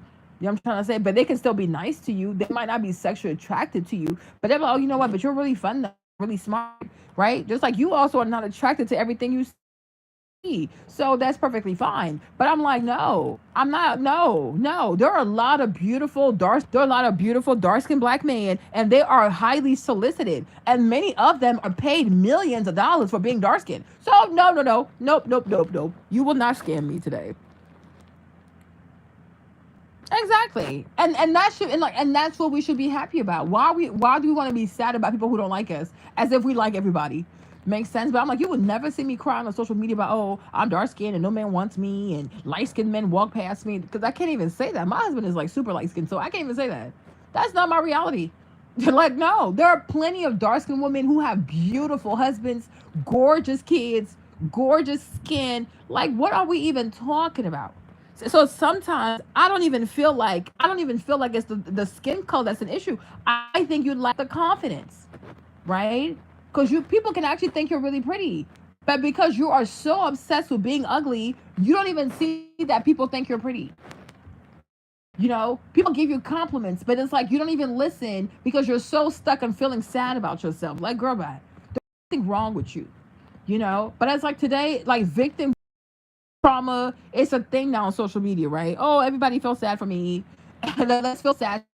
People come on social media like with their sad stories and stuff like that because they're craving attention. I don't crave that type of attention. I sure don't. Like, the moment you start to believe that you're beautiful, you'll start to see the world a whole different type of way. Like, you know what? I am really beautiful. Like, I really have a beautiful smile. I have beautiful skin. I have beautiful eyes. I have beautiful lashes. Like, are you even in love with your own beauty first? But I'm like, I don't think it's a dark skin problem. You whine too much, and that is unattractive. Yeah, like they're so obsessed with calling themselves ugly, and you look like, girl, you know dang well you're not ugly. Even the girls who make videos like, oh, I'm the ugly friend, I'm ugly this. I'm like, girl, you're not ugly. You might be overweight, you're not ugly, and you know damn well you're not ugly. You just don't want to lose the weight. Okay, like stop. Like to be ugly, it takes a lot of work. I'm not trying to be funny, but you have to work really hard to be ugly. You're not ugly. You're not the ugly friend. Now, you might be the friend who does not put a lot of effort to how she looks. Okay, that's fine. You might be the friend who's not very fashionable. Okay, cool. You might be the friend, who could, maybe you should lose some weight so that you can, your features could come out better, your cheekbones could come out better. That's fine. But I look at you, I'm like, girl, stop. Stop the madness. You can learn to put some more makeup on, because you're young, you're going out, so do your makeup, do your hair, etc. But I'm like, you're not ugly. Like, to be ugly is something very specific. And it's actually offensive for those who are really ugly for yourself to call yourself ugly because you're not an ugly person. You know what I'm saying? Like, yeah. She's like, I hate when they say your life is hard because you're dark. I'm like, exactly, T. I'm like, no, don't speak that over my life. No, I don't speak that over my life. Because, like you see, and people say these things because they want to be, like, fake humble, feel sorry for me. But low-key, high-key, you're speaking a curse over your life. Why would I say these things? Even if I know that, compared to a white person, is my life going to be slightly harder in America because I'm black? Yes. But I'm not going to say that out loud. Because the stuff that you speak over yourself, it really becomes your reality. I'm not speaking that over my life. I don't want to speak that over my life. Even if my life is hard, I'm going to say, you know what, my life is beautiful. Because it's so much easier to speak positivity than to reinforce negativity. I'm not going to curse myself. I'm not going to curse myself. It is free to bless yourself. It is free to say good things about yourself. It's free. It don't cost money. It does not cost a dime. She's like, I used to be so Christian because my life has been smooth sailing for the most part. Exactly. No, you see, that's why I say sometimes, like, I don't want to be in certain groups of people. Because as soon as you say dark-skinned black women, usually it's what? Negativity. Oh, nobody wants me. Oh, I'm the reject. I'm the ugly one. And I'm like, I don't feel that way about myself. Even at my worst, I don't feel that way about myself. Because no matter what, my booty's always popping. So, child, what it is. Like, you know what I'm saying? What it is, yo. Okay, what's up? Okay? Like, I no. Especially, like, my big age, I don't feel ugly because I'm dark-skinned. I love my husband's light skin. My kids are light skinned. But guess what? I love my complexion. And I don't even think that light skin will look good on me. I really think I was meant to have this complexion. So I'm very grateful for my complexion. It didn't stop me from having degrees. It didn't stop me from getting married. It did not stop me from having a YouTube channel. Like, every time I would do, like, my makeup tutorials, I always got positive compliments on there. Like, come on now. Like stop playing. Stop playing. Right? When we grew up, like, on YouTube over here, we used to watch, like, what's her name? Beauty by JJ. You never looked at Beauty by JJ and said, oh my gosh, look at her. I feel so bad for her. She's dark skinned. You never said that. Okay? What's her name? Tierra Monet, right? Tierra is almost like dark skin too, right? You never looked at Tierra like, oh my gosh, I feel so bad for Tierra. Nobody must want her because she's dark skinned. Go sit down somewhere. You've never looked at Nikki Perkins And Nikki's darker than all of us. You've never looked at Nikki Perkins and said, "Oh my gosh, I feel so bad for her. I mean, she's so dark. Nobody must want her." Like, shut up. Okay? Like, please be quiet. Please be very quiet over here. Like, be quiet. Who else? Lupita, Naomi Campbell. You've never looked at Naomi Campbell like, "Oh my gosh, I feel so bad. She's dark skinned. Nobody wants her." Like, what? What are we even talking about? And the list goes on. The list goes on. There are so many gorgeous dark skinned women out here. It don't even make no dang sense. Okay? Like, go sit down somewhere. If you don't know how to love yourself, just say that. Okay? Just say that. Exactly. You've never watched Beauty by JJ and said, "Oh my gosh, I feel so bad for her. She's dark skinned. Oh my gosh, no man must talk to her. Oh my goodness." You've never did that. You've never looked at Jenny not one time and said, "Oh my gosh, I feel so bad for her." Like, please. Even Brittany. Brittany's kind of cute too. And Brittany Lee. You've never looked at Brittany like, "Oh my gosh, like I feel so bad for her. She's so dark skinned. How does she go outside? How does she even love herself?" Like, no. You'd be like, "Oh, Octavia B." Okay, I don't know who that is. Octavia B. I feel like I do. Yes, I think I do. She's kind of like young. I think. Oh yeah, I think I've seen her too. She's like very like minimalist, like little makeup type of stuff. Exactly. Like, go sit down somewhere. They want you to have this thing in your head where you think, "Oh, I'm dark skinned. So every time somebody looks at me, they're laughing at me. Or every time a man looks at me, he's completely disgusted." Like, they want you to have these weird things in your head. And I'm like, nope, go somewhere. Nope. Nikki is absolutely gorgeous. Nikki, Ducky, all of them. I mean, like, child, please. Child, please. Child, please. Especially nowadays, the majority of dark-skinned girls, they are fire. Like, they are beautiful. You cannot say, "Oh my gosh, I don't know how to love myself." Like, girl, please. These dark-skinned girls, they want for nothing when it comes to, like, and it's beautiful. The girls, the black girls who are light-skinned, they're very beautiful. The light-skinned girls are very pretty, right? Of course, they're gorgeous too. And the dark-skinned girls are very pretty too. Exactly. You know what I mean? Like, child, please. Everybody's beautiful. Because black is beautiful. Whether you're light skin or dark skin, like, everybody's beautiful. But you have to know how to work what you got. Because, like I said, it's not, because, shoot, a girl can be light skinned too and nobody wants her. It's not because she's not pretty, but it's like you got to have the confidence, right? You got to know how to talk. You got to know how to put yourself together. You have to know how to, enter a room. You know what I'm saying? Like, it's more than that. It's not just because you're dark skinned or, "Oh, nobody." No, no, no, no. "Oh, I'm the ugly friend." You're not the ugly friend. Okay? Now, you probably don't put enough effort into it. You could probably put more effort into how you dress, but that's why they have so many YouTube channels. There's a black girl here too, Janae. She used to go by Luxury Life or Luxury High and Low. I don't know. Yeah, but Monet, she's very pretty too. Her husband's like really light skinned too, right? But like, you have girls like Monet. You have a lot of black girls in like fashion and stuff like that. Watch their content. Even if you can't afford what they buy, but just follow what they're saying, right? And then go find it at your budget. You know what I'm trying to say? That's it. But you have a lot of black girls. There are a lot of girls out here anyways who know how to dress. Like, find girls that have beautiful style. Even if you can't buy exactly what they're buying because you don't have that kind of money, which is understandable. They get paid for this kind of stuff, right? But go find it at your budget. You know what I mean? And then, like, learn how to put yourself together. Like, learn how to have fashion style, right? You have, like, Fumi on TikTok and other girls like that, too. They teach you about perfume. They teach you about your scent, how to find your scent, how to find your signature scent. Like, do the work, Because you have your natural beauty, but then there's, like, attraction is something that you have to work on.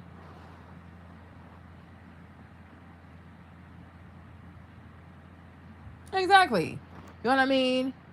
But I'm like, child, please, right?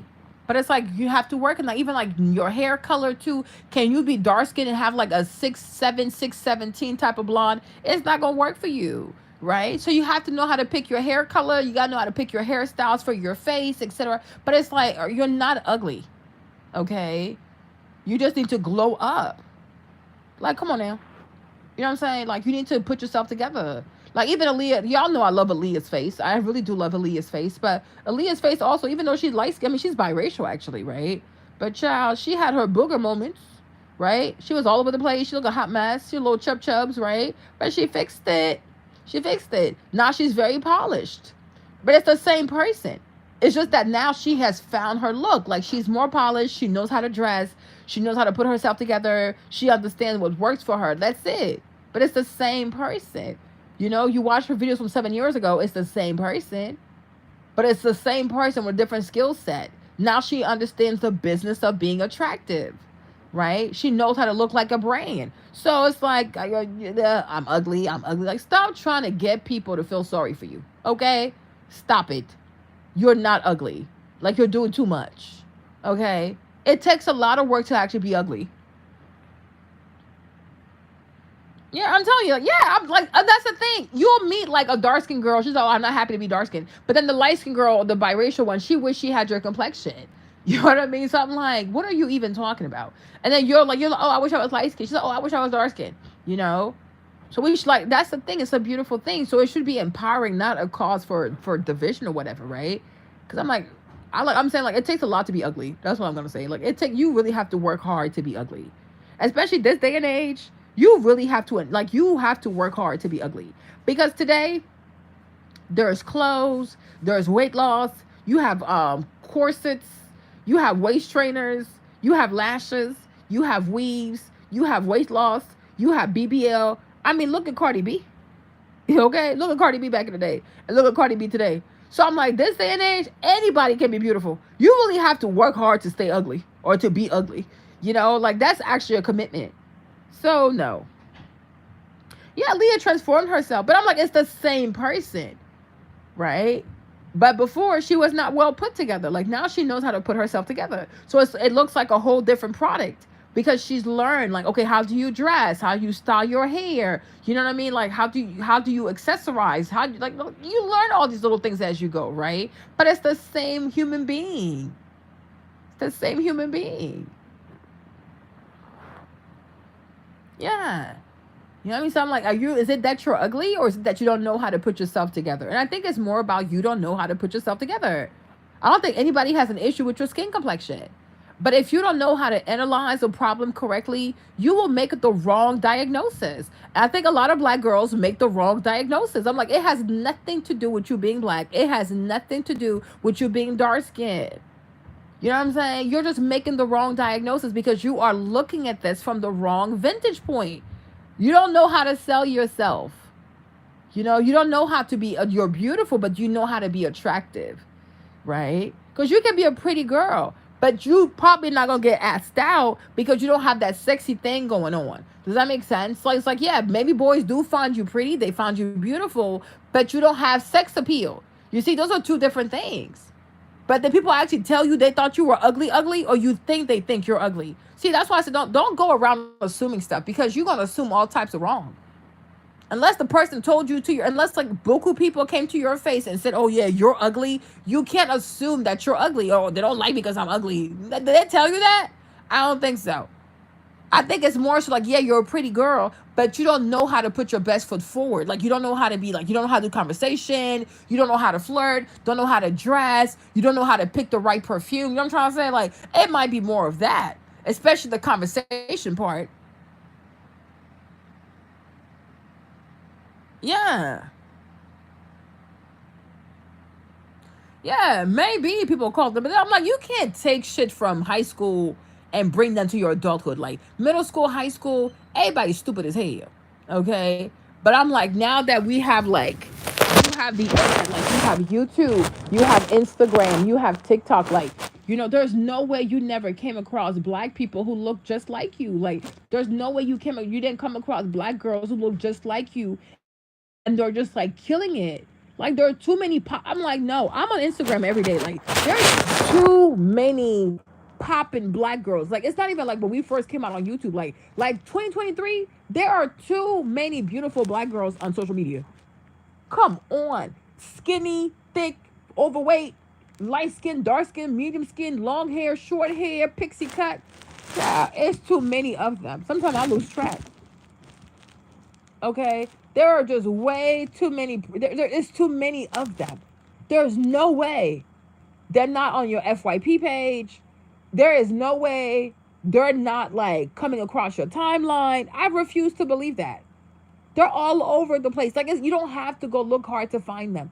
You even have Black girls with, like, their natural hair. I'm talking like dark skin, light skin, biracial. These girls will have hair down to their butts. Child. That's why I'm like, yo, I could grow my hair long, because Every day, I see about 20 black girls with like long ass natural hair. So at this point, I'm the problem. You know what I mean? So I'm like, there's no way you didn't see none of these people like come across your timeline. Nah, you playing in my face. There's too many pretty black girls. Like, nah, nah. They do all of it. Like you have some of them like they do makeup, some do fashion, some do cooking, some do cleaning, some are into like decoration stuff. I'm like, it is just way too many gorgeous black women on this YouTube, on this TikTok and Instagram for you to talk about. You don't know what to do with yourself. Girl, go somewhere. Okay, like go somewhere. Okay. Even the money thing. There are too many black girls on social media making all types of money. So there's no way that you're gonna be like, oh, oh, because I'm a black girl. Girl, bye. Okay. It's not like before where it's like you really had to like, like look to see like black girls making money. Today you see them all over the place. You know what I mean? They go to Fashion Week. They go vacation over here. They do this, there. Like, child, like, nah. There's not a reason for you not to believe in yourself because there are too many people who look like you who just doing it and just like winning at it.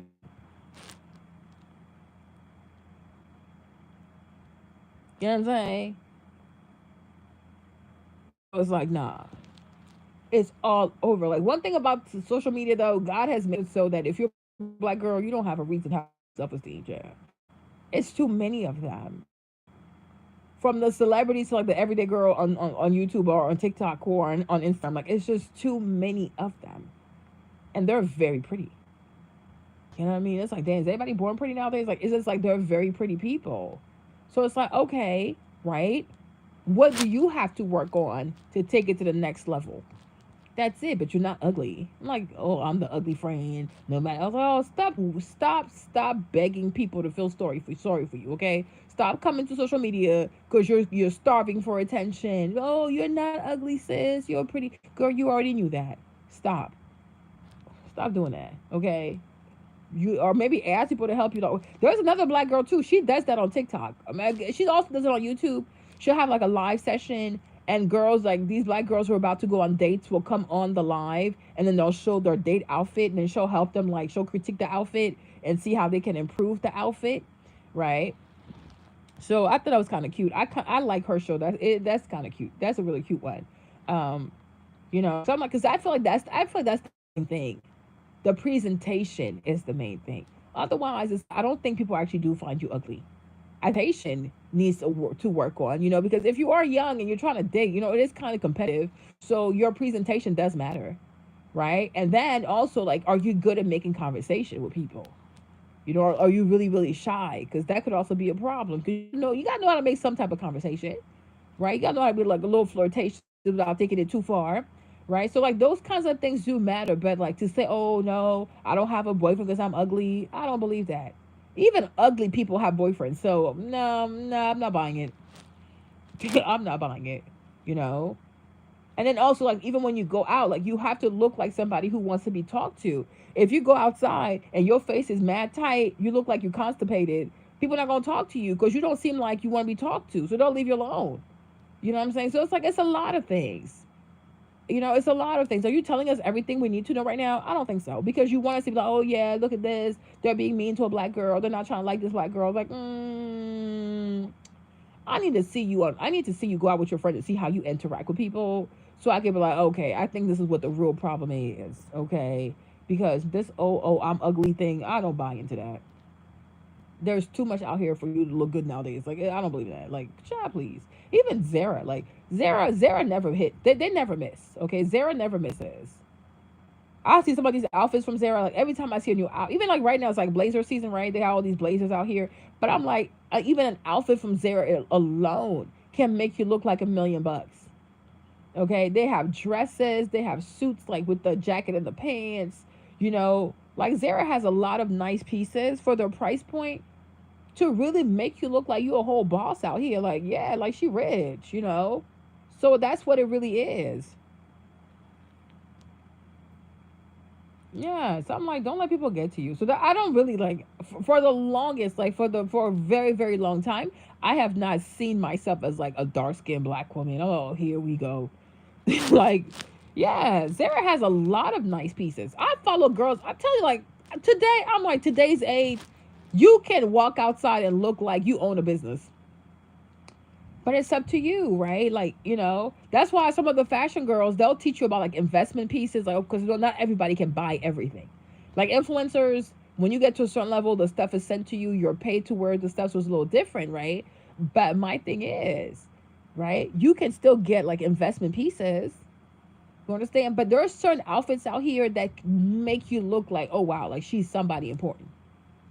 Even some shades, like there are glasses out here, like you got shades out here, like you have the designer ones, not everybody can buy them, but then you can buy affordable shades, but just the cut, the style alone of the glasses, they make you look so like, dang, like she must be rich, so it's that too, because that's why I said like you really have to work on the attraction part, because you have to make people want to talk to you. You have to make people want to take you out. You have to make people feel like, yo, like FOMO, like, you know what I mean? Like, she really might be the one. But you got to sell that. That's why I say it's like, when you think about this whole dating, marriage stuff, like, it really is giving, like, it's like a product. You got to have a great product. You got to have great marketing. You got to have great customer service. You know what I mean? Like, it really matters. It truly matters. And also, you cannot be in the house all the time.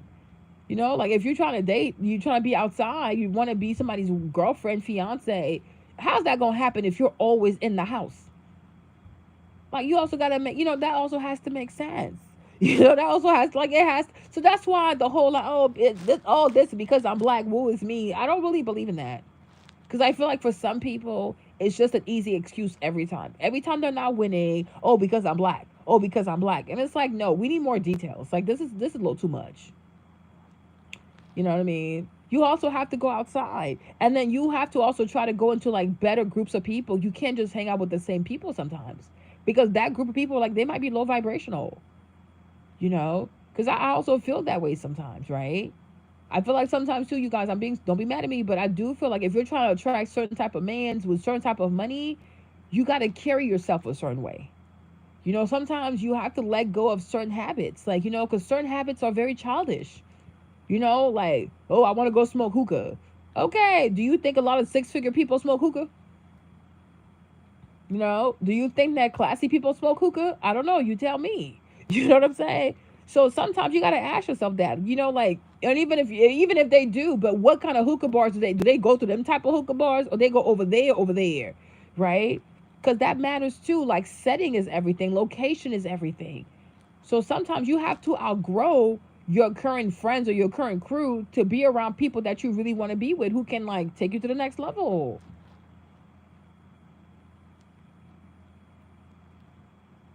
No, we didn't do the cat. We actually use text messages. Thank you very much, right? But you gotta think about that, you know. Because I'm like, sometimes too, as a woman, like, you have to level up, like, not just your clothes, not just your looks, not just how you dress, but the way you talk, right? Your conversations, like, like, because then that can take you to a whole nother set of people. But if you have like goofy conversations or you have very childish ways, you're gonna be stuck around childish boys. And that's like, because sometimes we say we want something, but it's like, are we really doing the work also to get what we want to, though? Am I making sense, you guys?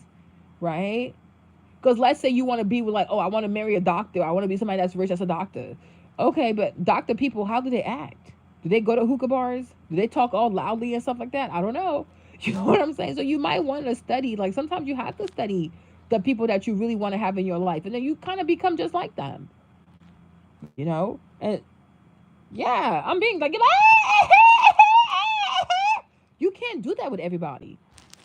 Like some people, like some certain type of friendship groups, people are not loud, especially the rich ones. Like, rich people are not loud. You can't do stuff like that. You know what I mean? It's not appropriate. Like, you cannot act like this. You know what I'm saying? If you want to go around people who don't split the bills, like, because you do have groups like that. You have friends groups that don't split the bill. Like, people just go, oh, I'll pay because they all got money, so it's not a big deal to them. But, if you want to be around those types of friends where nobody splits the check, you'll have to level up. Like, what does that look like? Who are those people? Like, how do they talk? Where do they go? Where do they mingle? And things like that. Yeah, but these people are crazy, though. Yeah, she gets what she's looking for. She gets what she's looking for. But you not, like some girls, they really want something very specific, but they feel like, oh, it's just gonna happen. No, no, that's not how life goes. It's like, oh, because I'm a black woman. No, no, no, no, no, no, no, no. Because you didn't do the work. Okay, that's it. That's that. Not everything has to do with your blackness or your gender.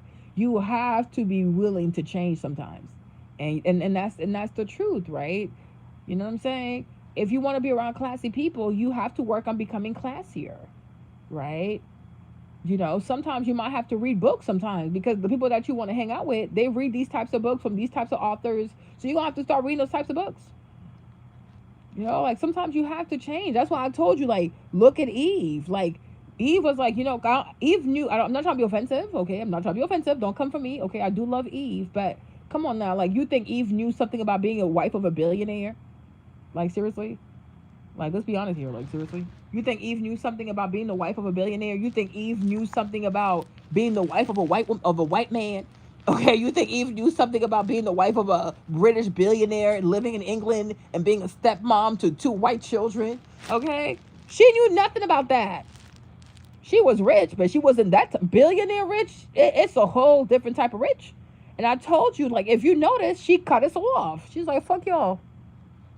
Y'all ain't going nowhere. She cut off black people. She was gone. She was gone for a decade because she had to go immerse herself in that world. She had to go learn their ways, what you do, what you don't do, how you resolve conflict over there, because we have a way, I could say, like, at large, like black culture, there's a way we resolve conflict. Maybe they do things completely differently over there. I don't know, most likely, right? But she had to learn about certain things. She had to learn about, like, going to the British village, over for the weekends, the countryside, Leicestershire, whatever, Yorkshire, whatever. You know what I'm saying? Like, she had to learn a lot about that man's world so it could be her world, you know? Yeah, it's very different. I'm being serious, right? Because I really feel like, I think wealth whispers. I keep telling y'all this. I said money does not like noise. That's how you talk about with broke people. They talk too damn much. Okay? Rich people, they pay to have their peace. They love their peace. So that's why they got people to handle all types of stuff. They don't, pay for that. Make it go away. Like, that's too much, right? So I do feel like, if you marry a white man from a different country, a different culture, he's a billionaire, his friends are most likely billionaires. Like, I feel like when you have to study, you got to become a student, and you have to make his world become your world. But I don't think, like, initially it was easy for her. I don't think initially it was, like, natural for her to do that. But eventually it became natural for her. Now she's really good at it. But she could have done that with one foot in black culture and one foot in his culture. It couldn't have happened. You know what I'm saying? It couldn't have happened. She had to fully immerse herself into his world.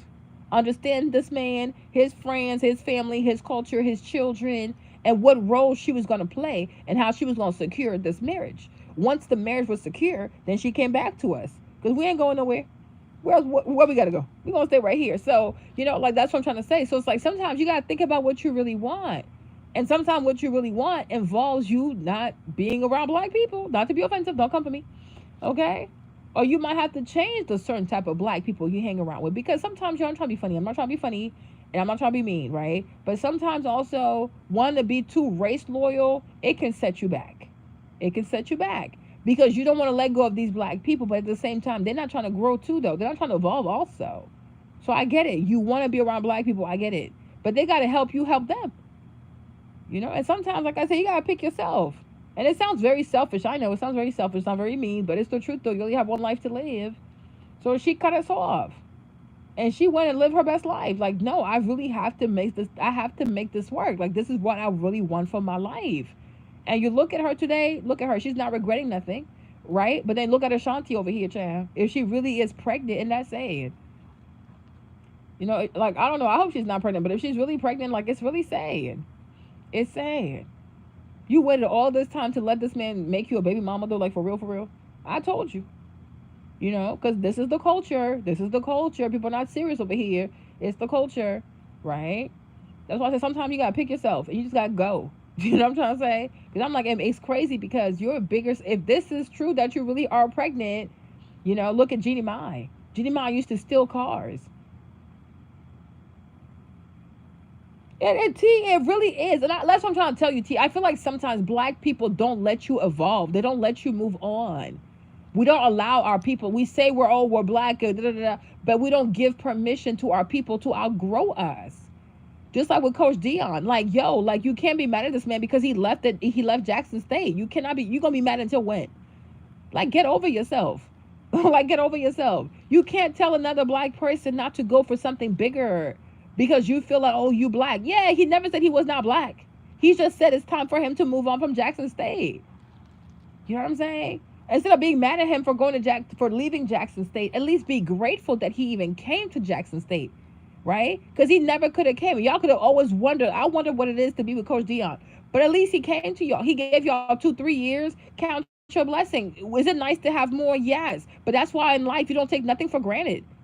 So when somebody special is around you, make every moment count because they might not be here. And even like not wishing that on him, but even him with the diabetes and the toes and the amputation, he could have died.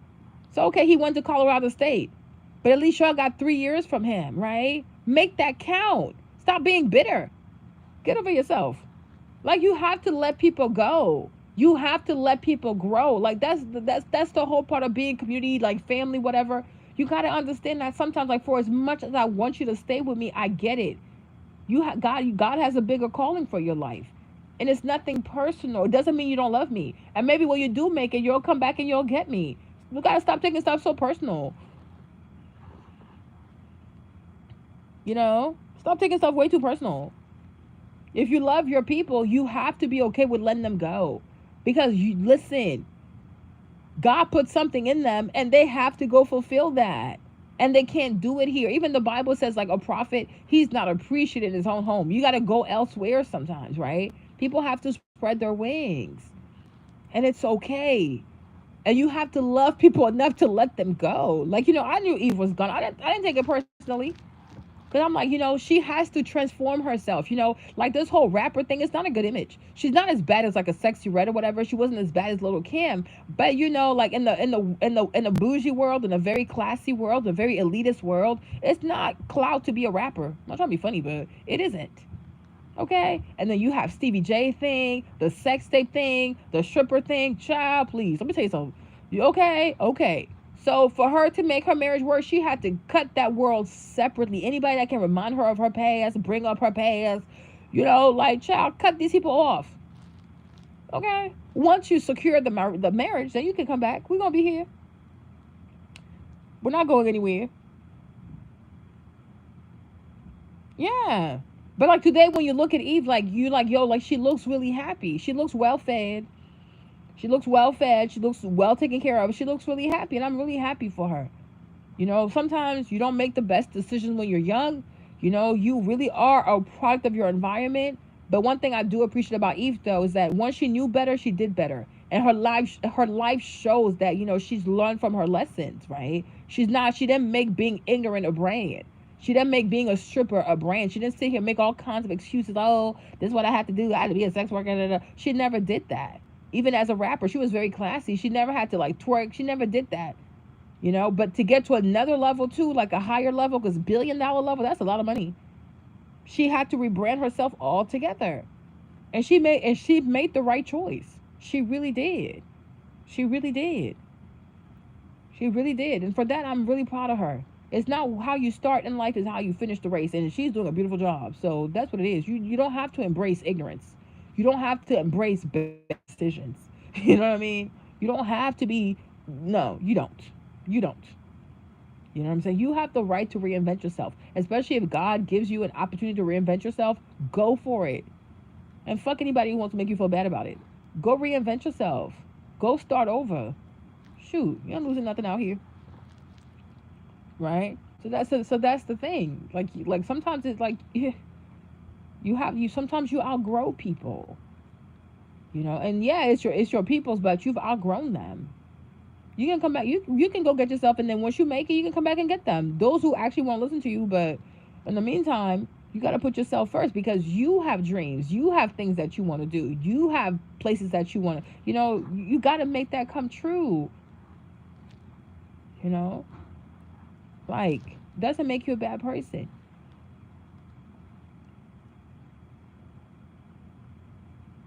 Yeah. But and I do pray for that. I mean, like Sukiana, Sexy Red, I do pray that one day they wake up also, and that they cut this whole black culture thing off and they go take care of themselves. And they actually go find people who will push them to become a better version of themselves. I really do. I truly do. Because sometimes you gotta walk away from your own people so that you can go find yourself. Not to be mean, but I was saying, like, it really bothers me because I'm like, look at Jeannie Mai.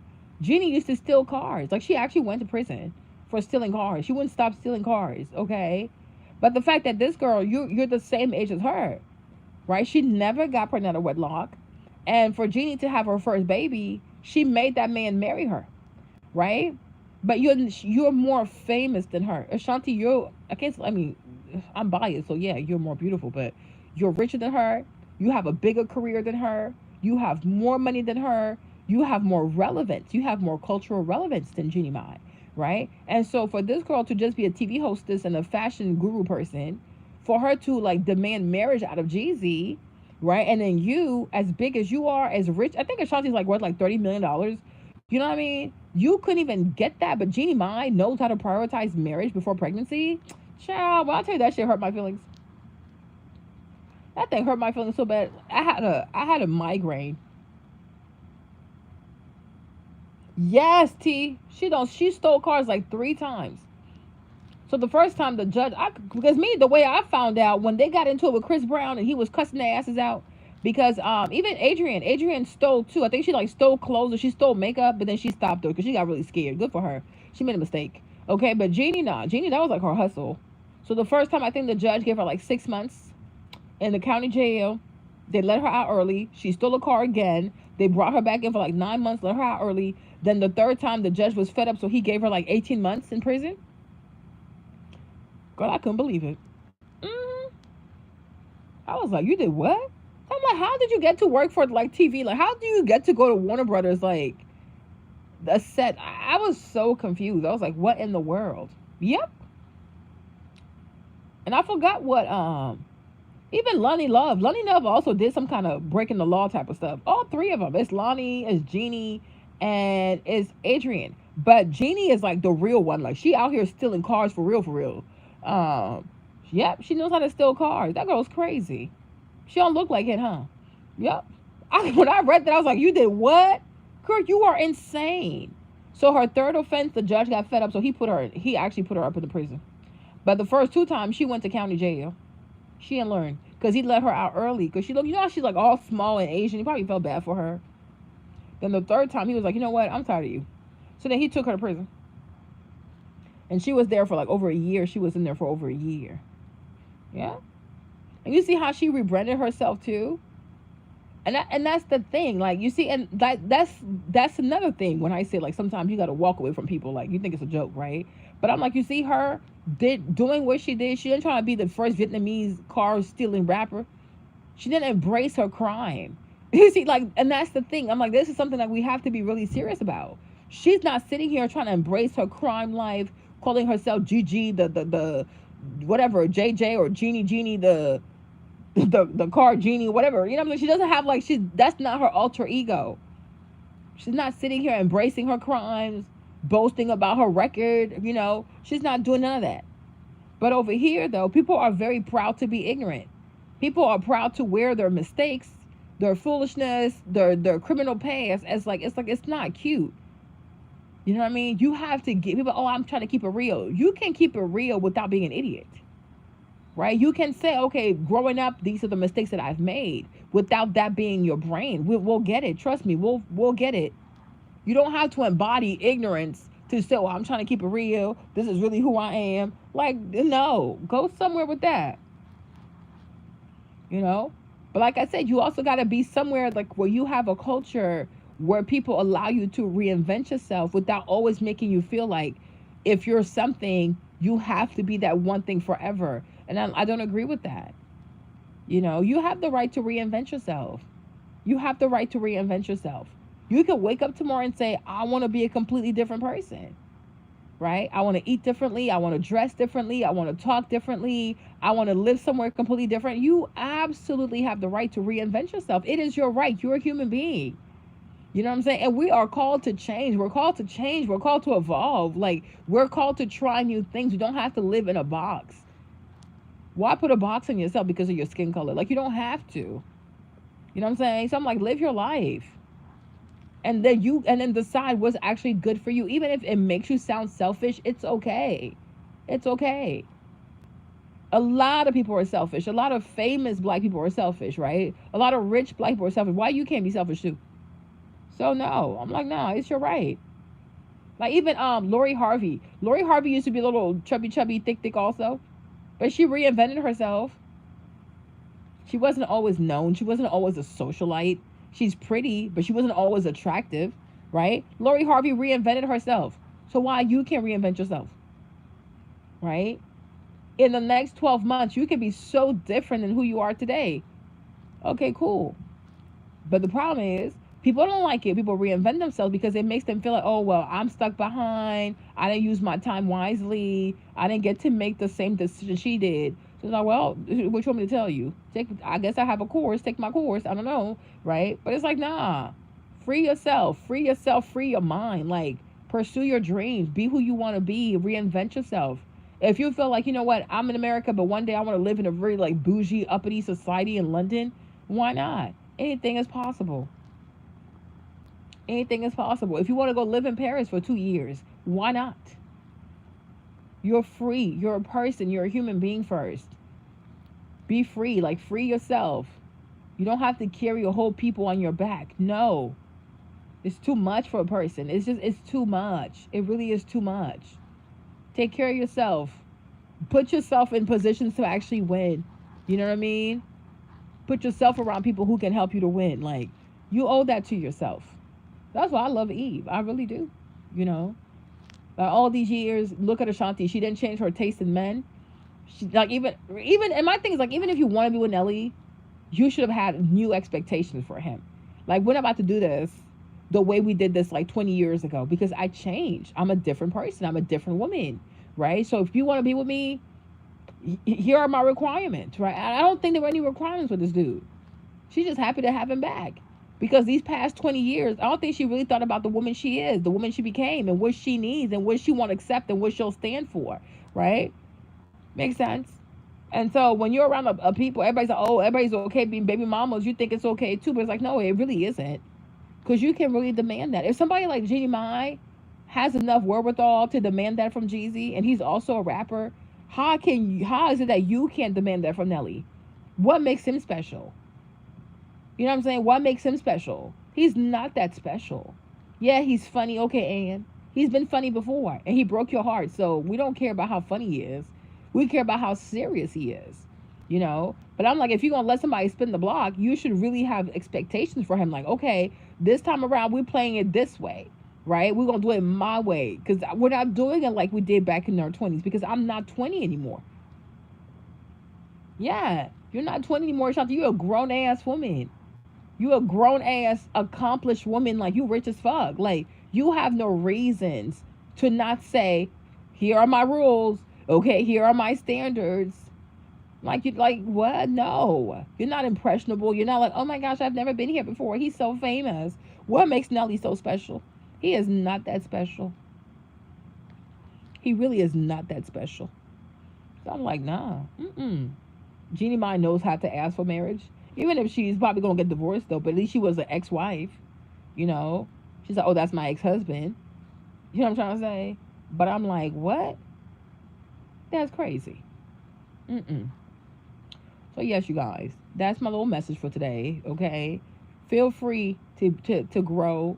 Feel free to soar. Feel free to spread your wings. Okay, feel free to change who you are. Feel free to change your narrative. Feel free to change your story. Feel free to reinvent yourself. Okay, feel free to be who you want to be. Feel free to try new things, new experiences. Don't limit yourself. Don't just see your life through like one particular lens. No, there are many lenses out there. Pick the one that suits you. Pick the one that suits you. Pick the one that makes you feel most empowered. Pick the one that makes you feel like you're invincible, like you can do whatever you want to do. Like, you know what I'm saying? That's the lens you got to adopt out here. Like, okay, But remember, before everything else, you are energy. Like, you have an energy in you. You have light in you. You have power in you. You have dreams in you. You have gifts in you. Like, and you really have to make those things come true. Like, you have to utilize your gifts. You have to, first of all, you got to find your gifts. You got to find your gifts. You have to utilize your gifts. You have to find your power. You have to be comfortable with your power. Even if it makes other people comfortable, it's okay. They'll come around. If they don't, oh well. Okay? But you got to find yourself. You have to find your power. You got to be comfortable with it. You got to accept it, right? You got to find your gifts. You got to love your gifts, nourish your gifts. Like the Bible says, your gifts will they'll make a way for you. Like, your gifts will make a way for you. Don't limit yourself. Don't cry about small things when there are so many bigger things out there. Don't cry about the things you lost when you stand to make way more. You stand to have, to have way more, make way more. You know, dream big, dream in color, all kinds of colors, and trust that your life is going to be a beautiful life. You're going to have a beautiful life. You're going to have beautiful things to say. You're going to have beautiful testimonies. And a lot of people are going to be empowered by your testimony, and they're going to be empowered by your transformation. Make sense? Don't let anybody intimidate you. Study the process. How did they do it? How did they start? What else did they do? What else they do? Don't let anybody intimidate you. Before you know it, you could have a thriving YouTube channel. You could have a thriving TikTok, a thriving Instagram, a thriving business, a thriving career. And next thing you know, you out here catching flights, living your best life, and just been like, wow, I can't believe this is my life. Okay? Yeah, the sky's the limit. And yeah, the mindset also is the limit, right? Look at your mindset. So this December, like, really look at your mindset. Anything that you can let go of, let go. Limiting beliefs, beliefs that make you feel sad, beliefs that make you feel depressed. Let all that stuff go. Embrace what empowers you, embrace what challenges you, embrace what makes you, like, think that you have what it takes, and embrace the stuff that allows you to, even color outside the lines. Like, you know what? I can do whatever I want to do. You know what I'm saying? If you want to be a fashion blogger, be one. If you want to be a stylist, become one, right? If you want to be someone who travels the world, become that person. Don't let nothing hold you back. And trust that each step of the way, God is going to bring destiny helpers. You're going to have these divine connections with people who are there to help you get to the next level, right? All types of people, women, men, this, that, I don't know, right? It doesn't matter. Because it's all about the experience. It's not about controlling the outcome, but it's like the experience in itself, right? So believe in that. Believe in that, right? Believe in the power of yourself. Believe in your power to manifest. Believe in the power that you have to bless yourself, to encourage yourself, to see yourself make it. Like, you can make it. You have what it takes to make it. I can make it. You know what I mean? I can encourage myself. I can speak life over myself. I can speak power over myself. I can speak blessings over myself, right? I speak ease over my life. I speak, like, comfort in my life. I speak abundance in my life. I speak divine connections in my life. I speak divine opportunities in my life. I speak divine rebranding in my life, right? I'm just connecting with all kinds of people. I'm connecting with beautiful people, blessed people. I am connecting with opportunities. You know what I'm saying? I'm in places I never thought I could be in, and I'm so glad. I'm so grateful. My heart is so happy because of that, right? God, I thank you for that, because I didn't think I could, but you thought I could. But I'm glad that you pushed me. I'm glad that you moved me. I'm glad that you encouraged me. And today I am here. I am deeply planted in my blessings, right? I am deeply planted in my blessings. I am planted in my blessed land. My land is blessed. Everything I touch is blessed. Everything I received is blessed. Everything I have is blessed. And there's more that is to come to me. More joy, more love, more help, more happiness, more productivity, more ideas, more joy. So many good things, so many beautiful things, so many powerful things, right? So there's no lack in your life. Don't speak lack in your life. Don't speak hardship in your life. None of that crazy stuff, right? When you're on social media and people say negative things, do not internalize it. Do not internalize it. Believe what you believe. Like, you know what? I'm so sorry that's your experience. I am so sorry that's what you're going through. I hear it. I respect it, but I can't relate. People speak hardship. I can't relate. People speak of poverty. I can't relate. People speak of struggle. I can't relate. People speak about this. I respect it, but I just can't relate to it, right? I refuse to relate to that because that's not my portion. Okay? If they speak life, I can relate. If they speak abundance, I can relate. If they speak of joy, I can relate. If you speak of elevation, I can relate because you're responsible for the temperature of your atmosphere. You are responsible for setting the temperature of your atmosphere. And so you have to say, you know what, I got to listen to things, I got to hear things, right, that have this nice temperature that allow me to believe in, like, yeah, I got this. Yeah, this is for me. Okay, this resonates with my spirit, right? This puts me in the right frame of mind. This right here encourages me. This right here gives me life. This right here makes me feel like yes. This right here makes me want to cry tears of joy. This right here makes me believe, oh yes, yes, yes. Oh yes, yes, yes. Oh yes, yes, yes. Oh yes, right? That's it. Don't internalize stuff that has nothing to do with you. Don't internalize things that make you angry, mad, bitter, frustrated, like, it's too much. It's too much. So that's it, my peoples. I'm gonna let y'all go. Just came to say hi and remind you to enjoy your holiday season. Enjoy this December. Enjoy your Christmas. Plan for your Christmas. Decorate the house. Decorate your tree. Um, you know, if you can't, journal. Every day you wake up, write something positive about yourself. Congratulate yourself for making it for this year because it wasn't easy. But we made it, y'all. By God's grace, we will see 2024, all of us, right? So congratulate yourself.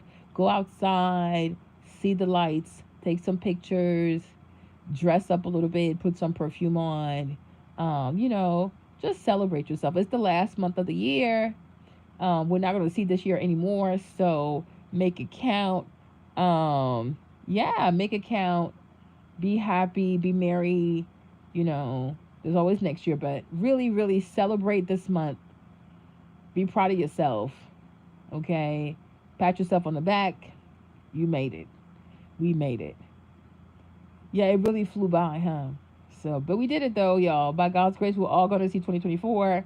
So, yeah, that was it. Just want to say be happy, be merry. Watch a lot of like Christmas movies. Um, they have videos about like Christmas in London, Christmas in Paris, Christmas in Tokyo.